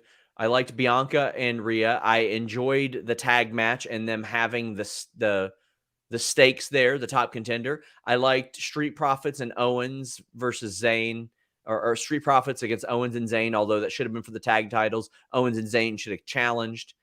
I like the opening segment. I like the setup for Brock and Cody. I like that, but is that my first choice? No, but I did enjoy it from a viewer perspective. Right. Okay. Good friend Ella J says, felt so good after Mania night 1. Now just sad. Buck's Basement says, so much for Asuka causing chaos. That's true. Heartless says, I think the worst Raw After Mania by far. Maybe since Raw After Mania's became a thing, possibly. What was that? There was another really bad one. Was it after New Orleans? Feel like it. I feel that like one was really bad. In the pandemic era, that was bad too. Oh, dude, the pandemic era for me is a blur right now. I don't even remember the pandemic era. We have so many super chats to get through. Karl Marx says, look like Tyrus might be the one to dethrone Roman.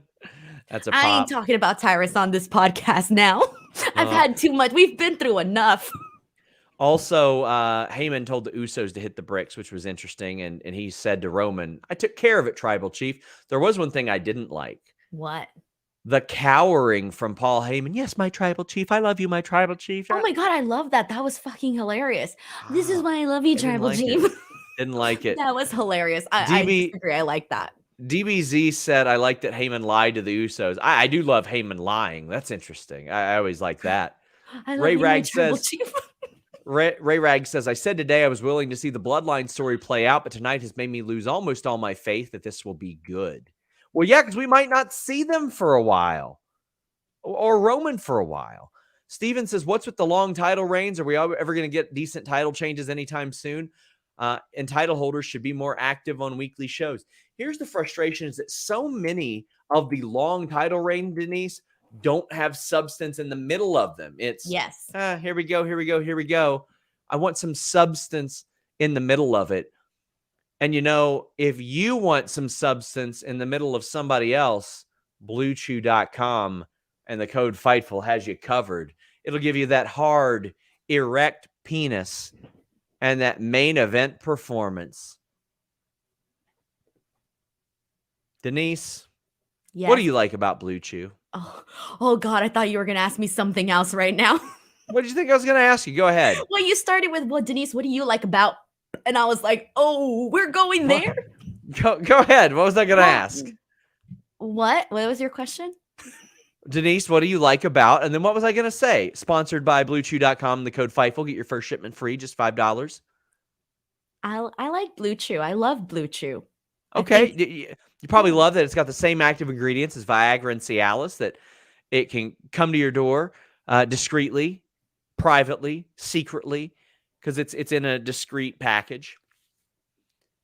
And, discreet packages aren't necessarily always a good thing when you're talking about this, but with Bluechew it is, because you don't have to wait in line at the pharmacy or the doctor's office. You speak with their online physician, and if approved, it ships straight to your door. You get your first shipment free when you use the code Fightful. Denise. Yes. I know you didn't watch our show. You had a busy weekend, but we had some discussions about the mailman that delivers the Bluechew. Oh, yes, the famous mailman. The famous mailman. And what kind of slot that he would, want things the front door's open, the back door's open. Yes, we know. Probably not the front door if it's a mailman. Well, maybe if it's, I don't know. I don't know. Maybe an upstairs door. I don't know. Bluechew.com, the code Fightful. Erect penises, main event performance, confidence. But most importantly, guys, your mailman is going to find out what's going on. He's not going to see Bluechew on that package. But when Bluechew hits your package, he's gonna walk up to your door and deliver that mail. He's going to hear some things going down in there. And the next thing you know, that mailman's just going to stop delivering. He's going to go, what's going on in there? And how can I be a part of this? And I don't know. I don't know what your feelings are on the mailman, but I know your mailman's going to be like, is that Bluechew? Is that what I've been hearing about? Is that what Denise Salcedo has been raving about on the Fightful podcast? Is that what's going on?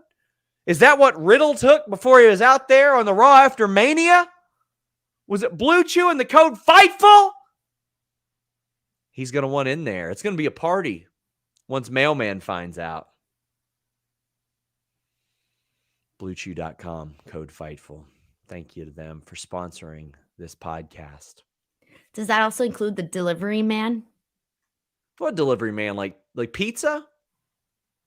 I don't know. I mean, let's be real. If people going, the delivery. I got people saying, man. I have people saying this is kind of weird. You must be new. You must be new. We've been doing this for 3 years now. Welcome to Fightful. I'm just saying, if it's the delivery man, we know. Thank you to Wrestle Talk podcast. We greatly appreciate it. Thank you so much. We love Luke Thomas. Luke Thomas. Luke Thomas. Luke Thomas is from MMA Fighting. Luke Thomas. I like Luke Owen even more. I'm sorry, Luke. Botched his name? Damn, that's rude, Sean. How could you? Sorry, After all Luke. the love that Luke has given you, and you call him Luke Thomas, sounding like some country singer. Anyway, we know that some delivery man, based on the history of porn, they bring that.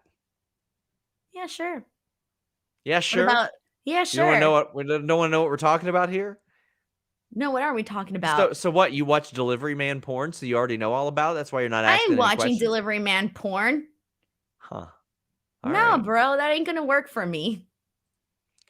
Schwinner says maybe Heyman paid off Brock to beat up Cody because Brock never does anything for free. People said Luke Thomas. He's an MMA coverage guy, but we've got just a crazy amount of super chats. We got to get through them. The Bep Jr. says, today is my birthday. Thankful for you guys. Well, thank you for being here. Marcus Ryan, plug and select for me, says, subscribe to Fightful Select. Best $5 ever spent. Keep up the great work. Hey, if you want an even angrier review, Sour Graps over on Fightful Select right after this. Somebody says this entire Bluechew ad was better than Raw, but people say Raw was so boring that you're talking about porn instead. Oh, we do that even during a lot. Yeah, it happens during good Raws. I know that happens all the time. Yeah. Undertaker could have had some experimental surgery that turned him 22 years old again, and he was about to relive his entire prime. Came down from the rafters, beat up everybody, choke slam, tombstone. We'd still be talking about this Well, The Undertaker now. yesterday was, or not yesterday, WrestleMania night 1, he was sitting in a suite, and my uncle was sitting in the suite next to him, and the Undertaker was waving at my little cousin. Wow. It's super funny. Ray Rag says, I love that your ad reads sound like I was listening to the Deadlock podcast. They do some great stuff. Deadlock Pro Wrestling has a great audience. Daniel Beasley says, Denise Salcedo, the face of Bluechew. And Heartless says, Denise X Bluechew spot was better than all of Raw tonight. Hard to disagree. Elite Biscuit says, Vince back and Adam Cole back. See y'all on Wednesdays. Real Nerd says, wanted to show you all some love for the great content on Fightful Select and for all the work you do. Really disappointed in WWE now. Seems to be a common theme. Apex Caliber says, do Brock, Ronda, and Shayna go back to UFC now? I don't know if necessarily we'll see a lot of UFC crossover from WWE, but maybe some grappling and stuff like that. Israel says, Jay White to NXT. I don't know if Jay White would be that heartbroken about that if he got to hang out in Florida where he lives. Yeah, but I don't know. It would feel weird, honestly. I would be. I'd be disappointed by it. I'd certainly be disappointed. By the way, guys, we are not going to read super chats that speculate about budget cuts. We're not here to write somebody's death certificate. But TK says, nothing on this show made any sense. Brock versus Cody is intriguing, at least. It is very intriguing. I am very interested. I was happy that they did at least that in terms of like, okay, we're going to see this with Brock and Cody play out. I was happy about that. Again, I think it would just been better had Cody had the titles with him so that we could be like, okay, we're going to, I would love to see Cody defeat Brock Lesnar with the titles. Let's talk some more. Let's talk some more about that. Adrian says, hey, beautiful people, how you doing tonight? Very mid-show, but seeing Brock turn heel again makes me smile. I got to see something. I got to see something a little bit different, though. I don't want the same old shit there, but I'm excited for this angle. Daniel Beasley said it should be pretty decent. Any news on Jay White, but radio silence. I've been getting some pleading the fifth on that over the last week. So we just all hate Happy Brock. When did that happen? I love Happy Brock. Happy Brock? What do you mean hating Happy Brock? I liked it. Because we were talking about him. You were happy for him going back as a heel, this and that. But I like Happy Brock. He did. He did. I know. That's what I'm saying. I like Happy Brock, though. But I'm talking about this person's super chat. Whatever. I like Happy Brock. Let's move on. Damn. Well, Jaden Fox says, Brock versus Cody is a dream match for me. The main event angle was interesting. I did suspect we weren't getting the advertised tag match. Dude, did you see my tweet? That shit aged so badly. I was like, I'm so excited for this main event to be good. For like 1 second later, this aged badly. Yeah. I thought, okay, this is going to be like the thing we get. Like, this is going to be our Raw After Mania reward. Like, I legitimately thought we were going to get that match. Yeah. We got some more super chats about this specifically. Alan Kahn says, murderous Canadian Brock is better than Cowboy Brock. Prove me wrong. Besides that segment, rest of the show sucked. I did feel like some of what we saw with Cowboy Brock wasn't quite good, but I just liked the different approach because we had seen the other Brock for so long. I will not let you slander Cowboy Brock. Not on my watch. Guess the show's over then. He wears a feather in his cap. Come on. Isaac Shutter says, a lot of people blaming Vince, but Triple H could have just had an off night. That not what I'm being told. Says can redeem tired. Yeah, can redeem himself next week if this happens weekly. Yeah, I'd be worried. Line Drive says the running 2011 Cena after losing to Rock program would be fine if Cody had a decade on top to fall back on. As is, it kills the top face. I don't know if it kills a top face. We'll see how the booking goes there. He was still very over tonight. Maddie says, am I the only person that didn't hate the swerve at the end? Cody going over Brock could be big. No, I'm excited for Cody and Brock. Yeah, same. I liked that. I'm just disappointed because I know that world title is not about to be on the show for quite a while. That's how I feel. Ray Rag says the ending felt a little weird in terms of the real timing to it. Started a little early and Brock had to keep attacking him because they still had time left. It did feel like it went on forever. It was a 10-minute attack. It was an ass whooping. 10 minutes. And then they ended right on time, by the way. Like right on time. Like 7:59 or 8, whatever. Show was over. An absolute ass whooping right here. Oh my God. Alizar says, If people trying to convince me they couldn't have Cody Brock with the belts is crazy, they're going to try to do a Cena 2012 for Cody, but it would never have the same juice. Drop the ball. Yes, I would have been fine with Cody versus Brock for the title, especially with if Vince was back, because I'd be like, oh shit, is Vince going to take the title off Cody immediately and put it back on Brock? I would have had some real doubt about that. Adrian says, Brock is one of my favorite wrestlers. Don't care if he's happy or heel, like when he destroys people. Hey, if that's how you feel. Because I'm a Brock fan too, and I feel the same way. But I would but I wouldn't want him to beat Cody Rhodes if Cody Rhodes was the champion. Yeah, I've long enjoyed Brock. I just don't want to see the same things over and over. There's certain people where I'm like, if it works, it works. And but Brock Lesnar, in my opinion, works. Yeah. We've got Ryan Martin says, I thought the Brock beatdown on Cody was great. It was a good way to get more sympathy on him and make him a bigger baby face. Now Cody's hard time stories begin. No, his hard time story doesn't begin, my friend. No, he was booked like dog shit for a long time. He left WWE. He wrestled on the indies. He helped start a company. He got booed for a very long time there. He left that company where he still had it made. He came back. He tore his pec. He won the Royal Rumble. His hard times have already happened. Amen. Preach. Aaron Ruiz says, Cody sitting disappointed, had big Cena vibes at 28. Then Brock attacked Cena after, just like today. That's the parallels that are being drawn. Uploading says he was at Mania. Doesn't matter if Cody beats Brock, overcomes the bloodline, and eventually overcomes Roman. No crowd will ever be as hot for Cody as they were Sunday. They fumbled the ball at the one. Thank you. Bowing down to that super chat because that's literally how I feel. And I feel like I'm screaming this out into the heavens and people are still like, rematch. And well, what if this happened? No, it's done. The moment left. We have to accept it now. I haven't accepted it. Well, I mean, if they do it next year, I think it's a little more predictable. I think this year it ain't going to be the same, man. Come on. I know it ain't going to be the same. It's not going to be the same. Even if they do it next year at WrestleMania in Philadelphia, it's not going to be to the level of this specific WrestleMania. Yeah, and I thought this was the opportunity. I thought this was the chance, and I thought that they fumbled it. Brian says, after watching this show, maybe it is the first impression after last night. Cody should have won last night. Feel like it sucked the life out of everything. They were still hot for that crowd. But or the crowd was still hot for him, but it just isn't the same.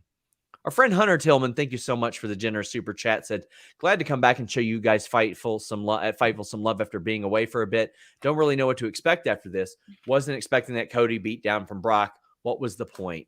The point was to have a main event caliber match for a pay-per-view when Roman likely isn't going to be there. That's what I think this is. Yeah. I think, yeah. And of course, they have to have some. I'm glad that we at least know what direction Cody Rhodes is going in. At least we have that. There you go. A pro. Well, that's the bright side. We know which direction he's going in. Guys, we have over 4,000 of you here live. Please leave a thumbs up on this video. Please subscribe. We got interviews, news shows, and also daily reviews. Just a ton of stuff over there at youtube.com/Fightful. We're also on podcast platforms everywhere. Jonathan Corona says, I like Cody. Hey, Sean, how did SoCal treat you? You like the weather on Wednesday and Thursday? I hated it. And today, here in Kentucky, it's 75 and sunny. It's going to be 85 and sunny tomorrow. Taking the tops off the Bronco.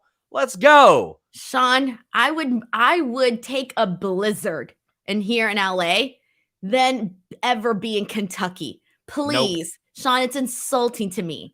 Denise, Los Angeles is one of the greatest cities in the world, possibly the greatest city in the world. I don't want to hear none of this. You're from Kentucky, Sean. Traffic there. It took me 47 minutes to get 11 miles, Denise. Because everybody wants to be here. And nobody wants to be there. Bro, they're please stuck calm there. down. They're stuck there. Why is everybody leaving LA then? Why are so many people moving out? Denise? Because we can't afford it, Sean. Wow, sounds like a great city, a great place to live. I'm just saying, Denise. I will pay everything I have to pay to live here because it is worth me being here in this city. How much is your rent? You want me to call, put out how much I pay for rent here on the air? No, thanks. But More or let's just less than $2,000. more.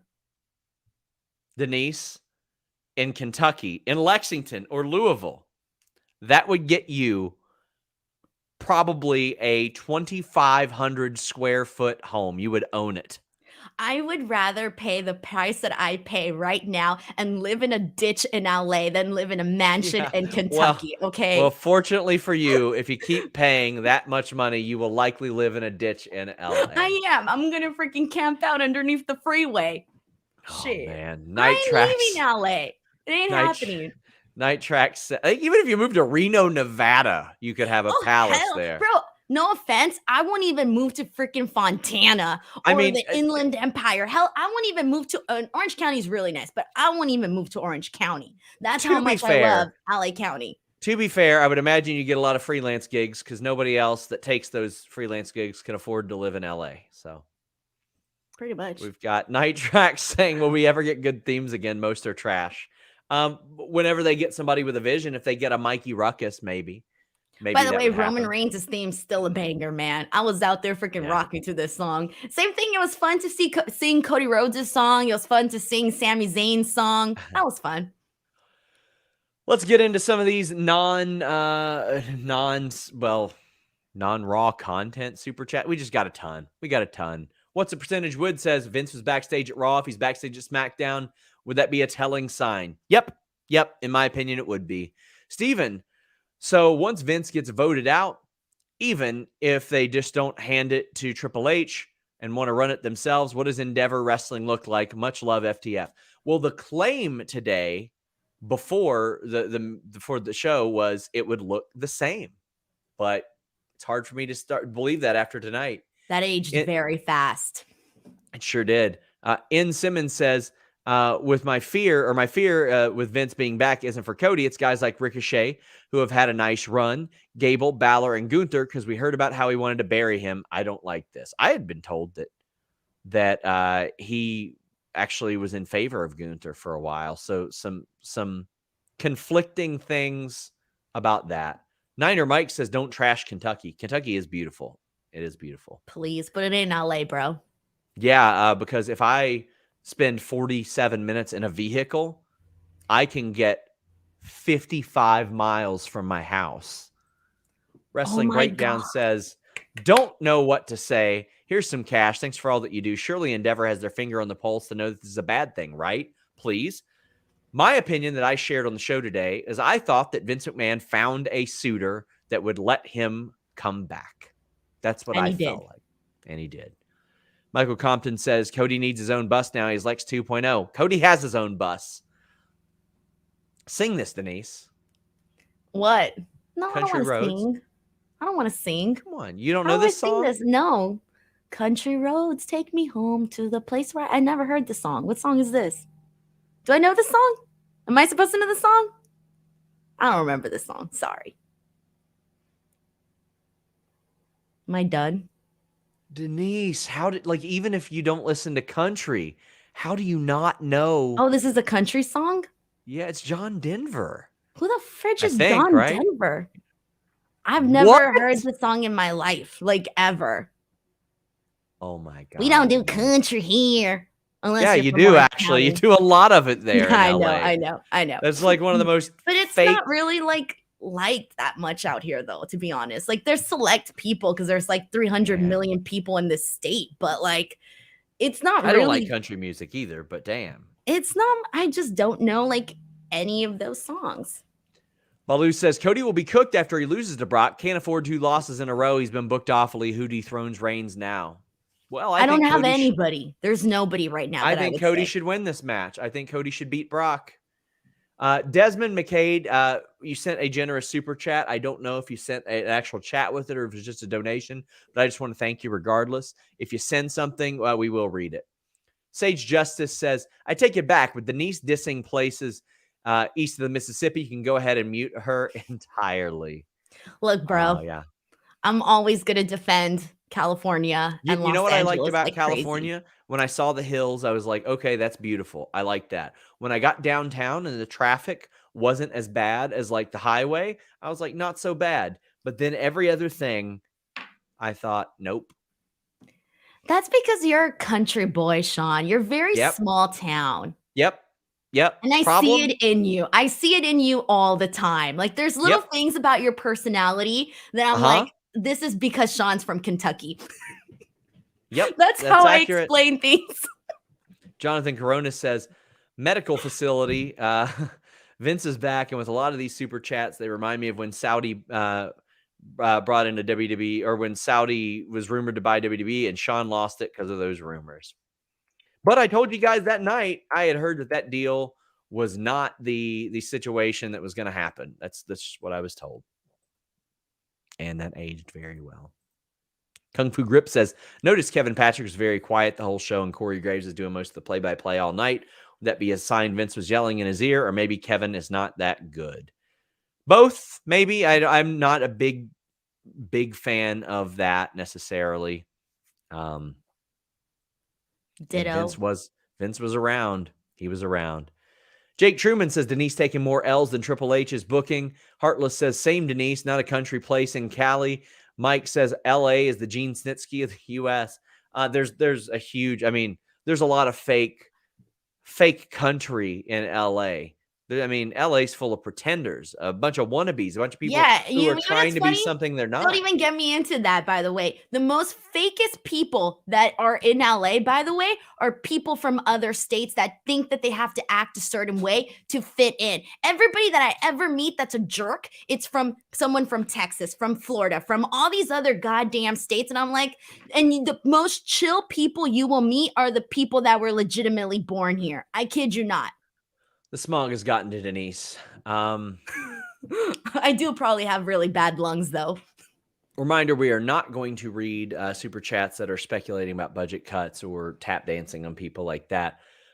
King DeMarco says, makes me wonder what TK's announcement will be. I'm thinking maybe a new show. Yes, another one, but I don't know. He says, Bradley says, hoping TK is on a call with CM Punk, FTR, and the Elite right now. All the goodwill WWE built with wrestling fans in the last year, and AEW have got a chance to take advantage. Yes, and there have been a few situations where AEW has I thought they fumbled with the not having Mercedes for that one show. The CM Punk, the whole thing, that was fumbled. They're getting more and more opportunities. They're getting more chances. B Sweet says, might be nitpicking. Did anyone catch Kathy Kelly call Backlash WrestleMania Backlash? Interesting, since Kathy wasn't in WWE this time last year. I'm sure she still kept up with the product, but I didn't catch it. I didn't catch it either. Jake Truman says, average Raw, far from a good show post-Mania. Why was it so bad? I think that a lot of things were changed, but I still don't think that anything overwhelming was planned. I'm just trying to do something good, says this Raw was a good melatonin substitute. These guys don't know sports, says I wish WWE the best in their future endeavors. Pun intended. Did you like the Bad Bunny Dominic stuff? I liked it. Yeah, I like that. I thought he took a hell of a choke slam. I really liked that. Oh yeah, he did. I didn't notice it until the third replay that they showed, where I was like, oh damn, look at Bad Bunny. He freaking did good for that. Yeah, he did good. In Simmons says, my fear with events being back is, we read that one. We read that one earlier. Luis. All right, Luis, you're getting extra pay I hate tonight. the way you say Luis. Luis. I don't care. You say like Louise, like the female version. You say like the female version of his name, Louis. Muted. You add a Z to Omos every time you say it. Are you making fun of my accent? I'm making fun of you mispronouncing his name. No, you're making fun of me because you're making fun of the way that I speak, because I speak with an accent. You make fun of me for that all the time. Yeah, I know. So then, yes, I am. Good Own job. up to it, Sean. Own up to it. El Milkman says this Raw felt like one they put on during the football season when they just gave up. I really didn't think it was that bad. Obviously, I thought it was underwhelming, but I've seen so many worse Raws. So many worse Raws. I've been covering this show for a very long time. Jared says Raw was okay on its own, but a letdown after a good Mania. That's how I feel. Compared to Raw after Manias, yes, disappointing. says, I thought IWC had astronomical expectations. Yes, and understandably so in this situation. Juan I have to Rivera says, disagree with that because I was sitting there in that audience and there was tons and tons of casuals, families, you name it. They weren't interested. Michael Kelly says they seem to be hesitant on pulling the trigger on Roman, yet with Charlotte, they just hand her a belt as a reward for showing up. I mean, it's almost like a rib at this point. Charlotte pops up, gets a title. Justin says this wasn't bad for a Raw, but after Mania, it was, or he says it wasn't bad for a Raw after Mania. It was a bad Raw in general. If you feel that way, I didn't think it was absolutely terrible. I really don't. Doshi Gaming said it's the worst Raw ever, doesn't want to watch anymore. I really didn't think it was that bad. But Sean, I have to again, agree. It was bad, man. And I I mean, was there, I bro. didn't think it was the worst Raw ever. I've seen 50 Raws that Yes, were but worse than this this one just Raw. meant more. Sure. It comes with more. So If we're weighing it on a scale, yes, it exactly. was incredibly underwhelming. But Then as far as to me, it worst does Raw constitute ever, worse Raw. Based on the I mean, expectations. Yes, I would agree with that statement. I've seen worse ones. WWE hyped this up on their social media pages too. I mean, they're always going to hype it up. Charlie Sanchez says, hello, guys. Had a blast at WrestleCon, Ring of Honor, Supercard of Honor, and Mania until the end of night two. Some of my highlights were meeting Denise at ROH. Thank you for taking a photo with me. You're taller than I thought.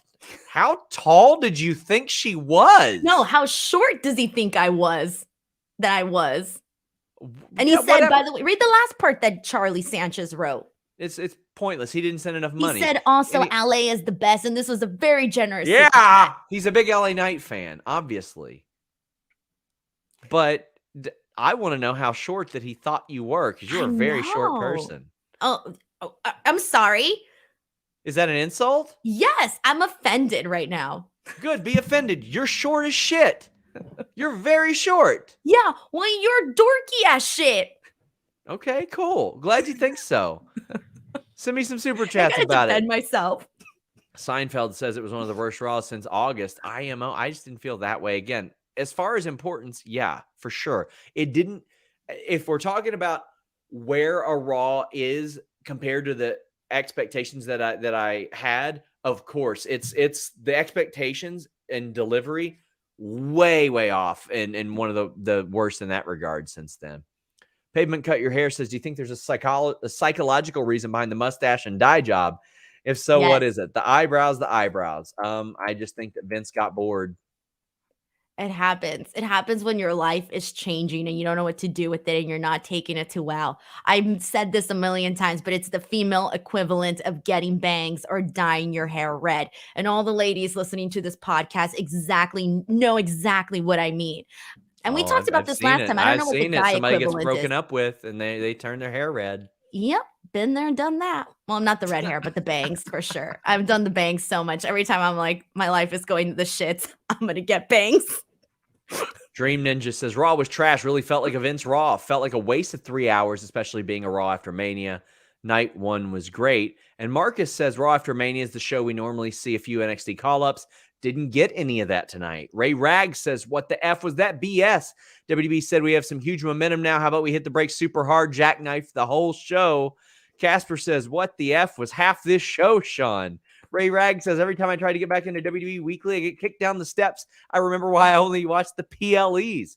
Corbin says, nice of Jay White to show up. Laughing emoji. The only reason why I watched Raw after Mania turned out to be a disaster of a show after all. Joel Reeser says, I felt betrayed tonight. As a fan since 5 years of age, this was after last year. What an absolute dud. Line Drive says, feels like one of those Raws where they mail it in because they know they'll have a large audience. On the post show, you hear people say they're saving it for after X. So, Denise, no debuts.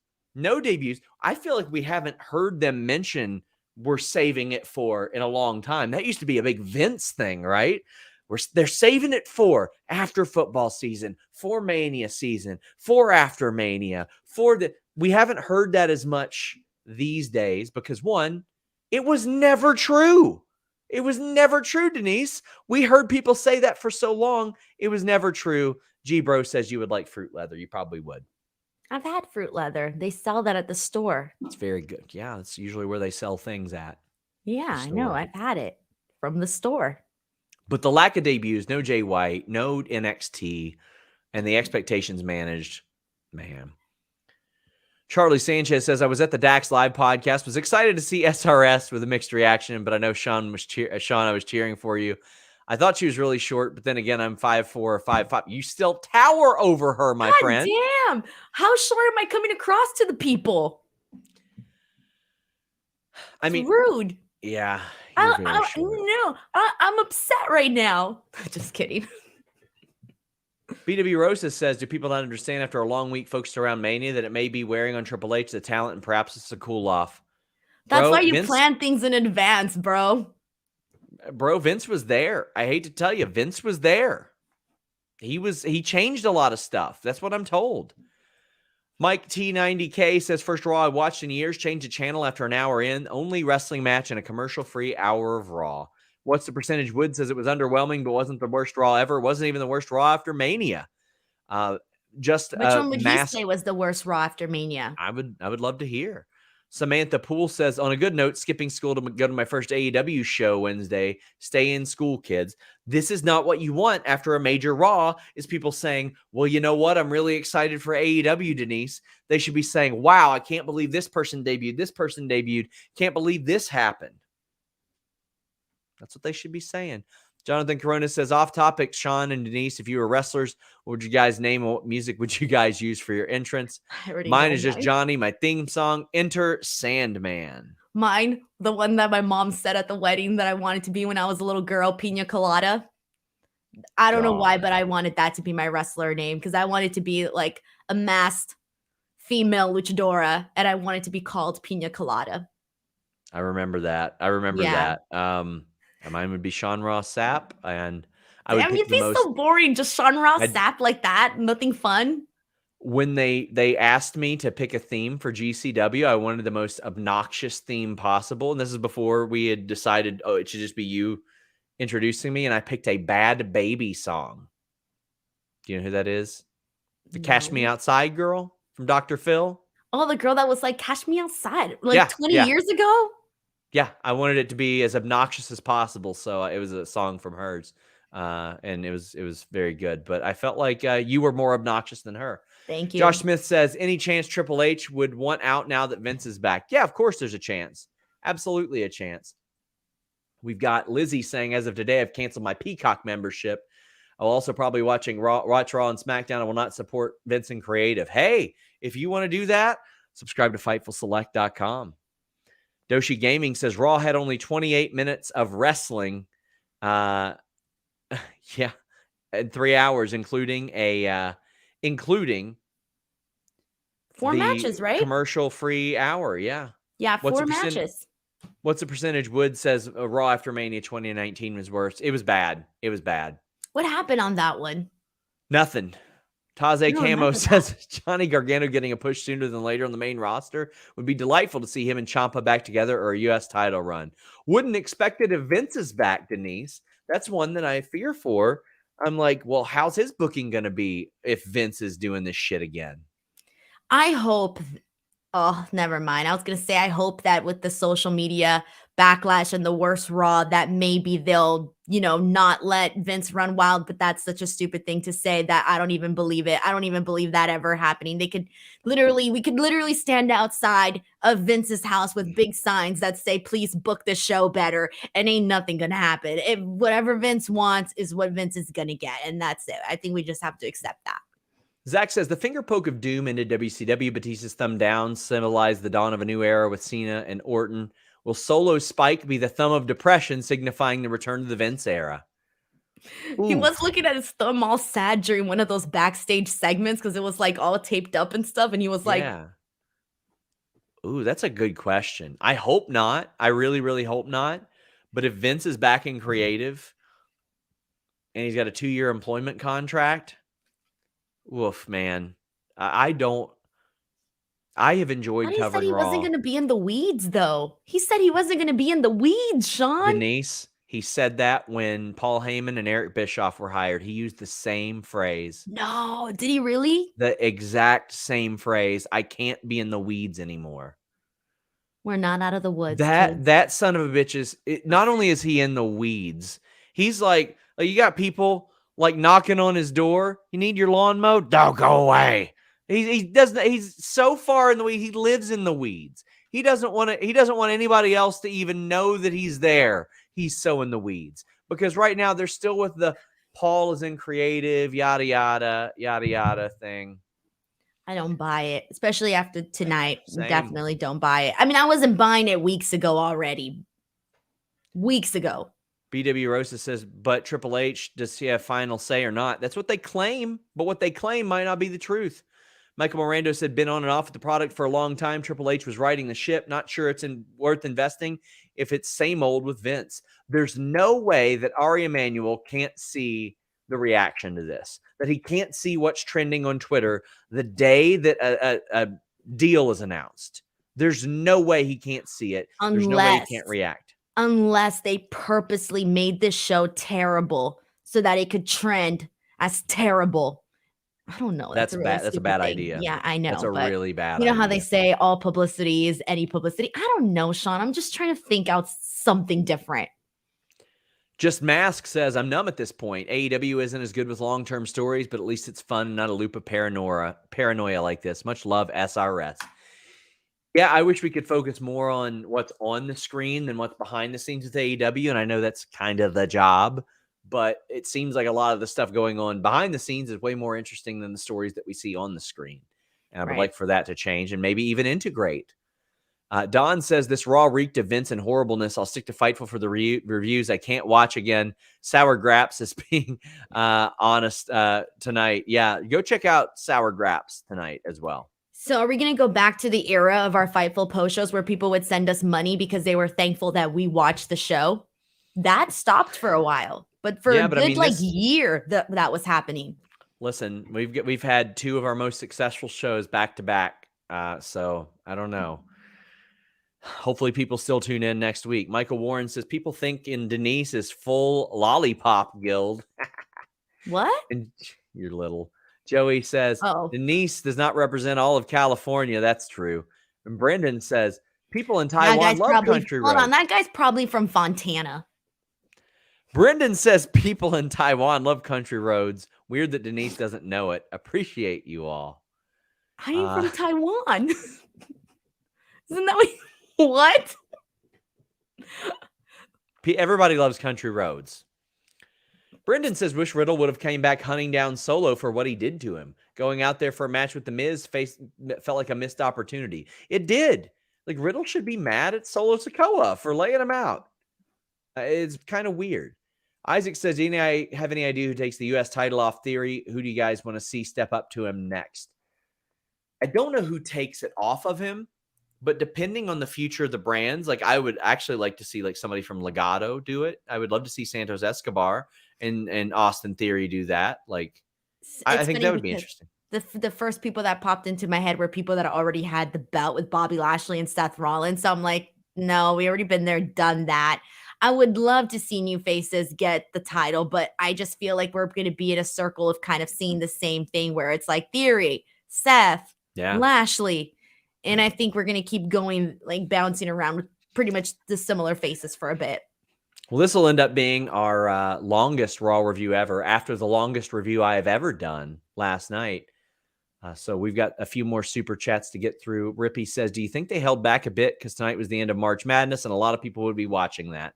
No, I just think it was inept and things got changed. They should never punt for any reason. I don't care what's going on. I don't care if Donald Trump and Joe Biden have a boxing match on TV at 9 p.m. on a Monday. Never punt. Always do your best. Always appease your fans to the best of your ability. What's the percentage? Wood says, is it possible Vince did this because he was in town? He'd only been on one episode since coming back before Mania week. Yes, that is possible. That's why Friday is very important. If Vince is there Friday, there's going to be a lot of people really upset. Now, what Vince can also do is tear up a script remotely. Scott Scoop says, is it out of the realm of possibility for Triple H and Stephanie to go to another promotion and build it up if Vince is actually back? Triple H and Stephanie would rather start their own promotion than join somebody like Impact. There's no benefit for that. Also, I really do think that Stephanie's just taking her time away and being with her family after so many years of, working. Yeah. Seinfeld says anything on LWO, they weren't a part of the race segment. I don't know if they were supposed to be there. There's supposed to be a shirt involved, but that got changed as well. That was another thing that got changed? Damn. Yep. I love that. But I did like that segment, though, with everything that they did with Bad Bunny. I thought it worked out. I thought it was going to get a bigger reaction. I don't know what happened there. There should have been a bigger reaction for that. Brandon Charles Powell says, I remember in philosophy, we learned that it's possible that our reality isn't true. So maybe Raw wasn't bad. Just kidding. It was a load of shit. Raw sucked. Man, we're getting textbook now? I love it. My leg sent a humper chat that says, frustrating Raw. I checked out years ago when Kofi got squashed. Every time I take a peek to see what's going on, I'm reminded why I stopped watching regularly. Why are they like this? Constant stringing along with no payoffs. I'm sure they'll say, oh, there's a payoff. Like, according to Triple H, we're just starting the fourth inning here, Denise. But the way that it's so funny because it's the way that I said it Sunday, and Jimmy said it the same way today. I said, yeah, we're in the third inning, but the bloodline is up 20-0 in a baseball game. Like, it's not fun. Parker Hines says, watching tonight's Raw made me excited for Dynamite. That is not what you want to be hearing. And it says, what a letdown. It's compared to watching Dolph cash in on Del Rio, or what a letdown compared to watching that, slowly losing faith in whoever is in charge. I think tonight it's okay to not put it all on Triple H. I think it's okay. Marcus says, NordVPN.com/Fightful subscription is going to increase if the PLE cost goes up in the future. I did post that meme. I posted that meme yesterday, the get ready to learn NordVPN.com/Fightful buddy one. They were very happy about that. I can tell you that much. But I talked to people in WDB and they said there's no imminent change. We had reported that on FightfulSelect.com. They said that they would have to be a too good to be true deal. I just feel like it's too soon to tell. They did say in that that there's going to be like more details or stuff coming out within like the next week or two, or that they would know more. Stephen Nebel says, can you touch base on my Money in the Bank question? Do you think it's odd that the gripe of AEW drama is backstage takes away from on-screen, but in WWE, it's the on-screen being lackluster? Yes, that is a very interesting thing. And Stephen says, Cody to win Money in the Bank and pull a fast one on Roman. Well, I agree with the AEW thing. Like, sometimes I like the drama backstage because that's good for us. As long as it's not harmful to anybody's life, career, I don't mind a little bit of that. Obviously. I love the drama. Yeah, of course. But I don't like when people are getting hurt physically with stuff like that or out of the company. As far as Cody winning Money in the Bank, biting each other, throwing chairs is not for you, Sean? I like the subscriptions we get from it, sure. But I would have loved it if you showed up, slapped Peter Rosenberg in the face, and bit him on the arm. Like, why didn't you do that? And then gave you the whole thing for Fightful Select. I would have cut you in on that big time, Denise. But anyway, damn, I'm gonna have to go start a drama now. Cody getting Money in the Bank and then pulling a fast one, that's not satisfying. No. Roman's got to lose clean, Denise. I'm sorry, but I even hate the idea that we're pitching these scenarios because I just said it like a million times. It passed. The moment's done. That's it. I don't care about any of these other scenarios. No other scenario is going to. I'm done with the scenarios. No other scenario is going to make up for it. I'm sorry. Reminder, guys, leave a thumbs up on this video. It helps us a lot. Dick Burns says, in before Seth dethrones Roman at Mania next year, calling my shot. And Mark Michael says, I feel with Vince, Roman's going to stay champ. So, we got two people that think he's going to stay champ at least until Mania next year. I just feel like Seth's been to the mountaintop. He's closed WrestleMania as a champion. Like, I don't necessarily need to go back to that. But the thing about Seth is he finds a way to get massively over repeatedly. So you never know. Maybe he'll be white hot again. Hannah says, so I missed Raw, but I saw the tweet from the WWE account saying that Cody Rhodes needed medical tonight. What happened? Oh, he got his ass whipped. That's it. He got his ass whipped by Brock for 10 minutes. Mitchell says, the whole thing is giving me Okada, Naito, Wrestle Kingdom 12 vibes. The story might make more sense at the end, but you can never put the magic back in the bottle. The story now only ends when Roman does. I can't disagree with it. And I don't really have a lot to add to it because I feel like we've said that over and over again. Yeah. You're right, Denise. There can be a moment, but the moment, the moment has passed. And not only that, 2 moments have passed, because had I known that Cody also wasn't going to win it with 2020 hindsight, I wouldn't have minded it if Sammy won it. So I am not going to get into that whole muted. Forever it was TBD, and then we had 2 options, and neither one of those options won. Sage Justice says, geez, Sean, Denise isn't always talking about your opinion. Stop trying to tribal chief the show. No. What? Derek Gordon said, had Kofi won at Backlash after he lost at Mania, it wouldn't have been the same. That's the Cody situation. Now, yeah, it's not Kofi Lash. It's Kofi Mania. Damn it. Steven's tired of Roman and the Bloodline. Many people are, but he's still got a lot of supporters too.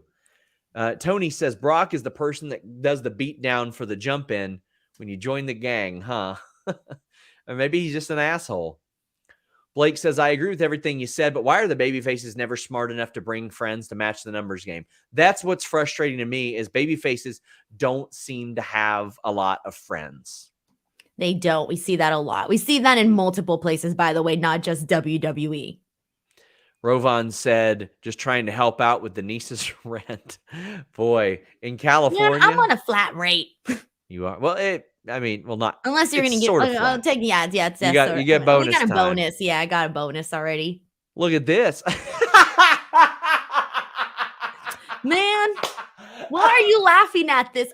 You know what pisses me off is that I'm not even that short. You know how many girls are my exact same height? Did you not see that picture of me and Zelina? Pissed off you are. I towered over Zelina, by the way. Okay, I'm fine. I was taller than Zelina. I'm taller than, I think, Thea Hale too. I'm taller than a couple of people. I grew. Short Denise is. I grew. Oh, I got my Orange Cassidy socks.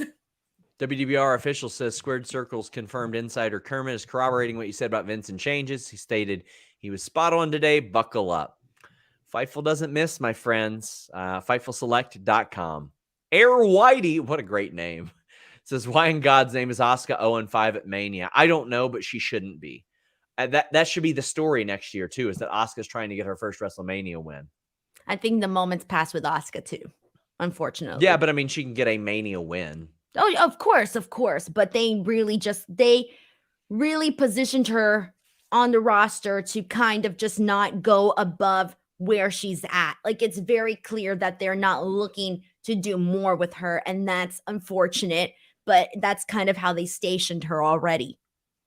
We're heading down the home stretch of these super chats. I want to thank you all for being here. Get them in if you got them. David Kaplan says, Denise, so proud of you. Been watching you when you were doing album rankings with Tiffany Taylor. You've come a long way. Oh my gosh, thank you for watching those videos. I love those videos. Mike says, Ray in the Hall of Fame. LWO returns. Bad Bunny around him. El Señor Vicente back in charge. Do you see? El Señor Vicente. Sean, put some flavor into it. El Señor Vicente. El Señor Vicente. Denise, I'm just saying, that's not the only Latino infusion that we have on WWE of late. Do you know what I'm talking about? Is this a D's nuts joke? No, it's not. No, then go explain. I don't trust you. I brought this up on Listing Your Boy, but he's there. In Gorilla, yeah. Doing creative. Gomez. I made a joke that Vince is Gomez. We have Gomez at home. Yeah, there you go. We have Gomez at home. Joseph says, imagine if Roman and Brock never happened at Mania 38. Yeah, it shouldn't have. That match shouldn't have happened a lot of times. Adrian says, I'm 5'2". We might be the same height. No, I'm 5 feet, guys. Man, why is this a topic on a show like this? You're taller, buddy. You're taller, my friend. We've got Treway saying, hey, Sean, my dad passed away a little over a year ago, and your stream's really helping me. Thank you so much. They help more than you know. Trey, sorry to hear that. We thank you for joining us, and we're glad that it helps. But you guys help me an awful lot. I say that a lot, but you all do. I really, really love talking with you guys. It's helped me through tough times, because I say this all the time. A bad day of wrestling is better than a good day of anything else for me. So I really love you guys coming and sharing that with us. In Simmons says, Cody losing, then asking for a rematch made me upset because I'm thinking Sammy and Drew didn't get a rematch. What makes you think you're deserving of one? You lost. I was Cody, upset too, but not for those specific reasons. yeah. And I mean, the quick answer is, well, Roman cheated, but none of those other people got a shot either.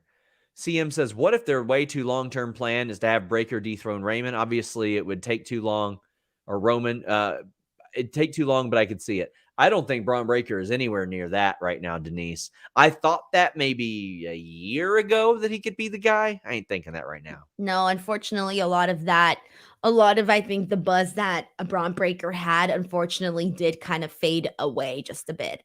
Got exposed a little bit, I think, along the way. Which sucks, but hopefully he can get that back. RH says, what happens first? Roman loses his unified title or another world title is introduced to give the other folks something to chase? Keep up the good work. Loses title. Yeah, I don't think that if they bring in another title, it's like, here's the consolation prize, because they've already got 2 belts. They've got 2 damn belts. No. People are saying PW Insider confirmed Vince's booking last night. Your boy confirmed that Vince was booking last night. It was all over Fightful Select. All over the place. In Simmons says, I didn't watch Raw. It was at work, but seeing worst Raw trending lets me know who is in control. Don't care what they say. Best Raw After Mania is still New York, New Jersey, because that one was organic. It was very good. It was very good, but now I'm disappointed because I'm thinking of better days. Azen says, surprised Braun Breakker didn't make an appearance, didn't even get a hype package for his debut in a few weeks. Really felt he was moving up when he dropped the belt and literally handed it to Mello. I wouldn't doubt that Braun needs a little bit more seasoning. There's still some gaps there, and I don't feel like the progression. He was amazing opening up. I just don't feel like there were a lot of progression in that sense. Like, I feel like there should have been a little bit more there. And I got people telling me that Vince was in Gorilla throughout the night today. Yeah, and changes were happening while they were on the air too. And there's a lot of frustration with the roster. I'm going to have a lot on this tomorrow. Brian says, finish the story quickly became the finished is the story. Jay Miller says they're erasing the adversity of Cody in his previous WWE run and indie runs. What matters now is what you've seen since Mania 38. My theory on this, by the way, of what happened last night on Raw is that I don't think that not last night on Raw, last night on WrestleMania. I don't think that this was the plan all along. I genuinely think that this was changed last minute. It's little things. And I just don't think that this was the plan all along. I do think Cody Rhodes was supposed to win WrestleMania. Yep. That's just my gut feeling. Reminder, guys, I'm tweeting this out. Fightful Select will have a big report on Tuesday. A huge hit to morale.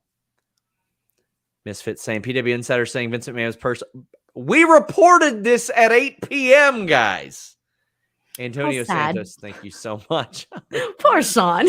We posted this on Fightful Select. We have reported this hours ago. Vince was there. He was in Gorilla. He changed things. We've been talking about this for 2 hours and 11 minutes. Adrian says, hey, Sean, did you hear that PW Insider reported that Vince was there in Gorilla? I even talked to Mike Johnson tonight because that absolute donkey of a human, Zero News, tweeted, PW Insider says there's a draft coming up. And I hit up Mike Johnson, and we don't talk. And I said, hey, did you report that there was a draft coming up? And he said, hell no, I didn't report that. And then PW Insider tweeted out, hey, anybody that's telling you that is lying. Yeah. So be careful where you get your news from, guys. Yeah. I like Mike Johnson, too. I got to hang out with him for the first time this weekend. Very nice person. He's very good. He's got very accurate information. Adrian says, I know he's got very accurate information tonight because, as I mentioned, we reported it tonight.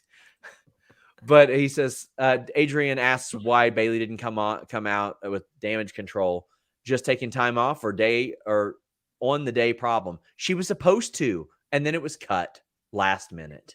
Probably. I'm sure you already inquire about that in regards to the morale for the talent. There you go. That's probably already going to be an example of that. We're finally at the end of our super chats. We've got a few more. Jordan says, the storyline is Brock took a 23andMe test, 95 Viking, 5% Samoan, joins the bloodline. God, could you imagine? Could you imagine? Do it. I don't care. Do it. Anything to spice the show up, I'll take it. Samantha says, my sister is taller than Denise, and she's only 13. Yes. I just don't understand how this is a topic on today's show. We have officially gone longer than Sour Graps 3 consecutive nights. Ben Dixon says, and if you want to go longer 3 consecutive nights, get yourself some Bluechew. One LT Photo says, you guys lasted longer than Sour. Bluechew?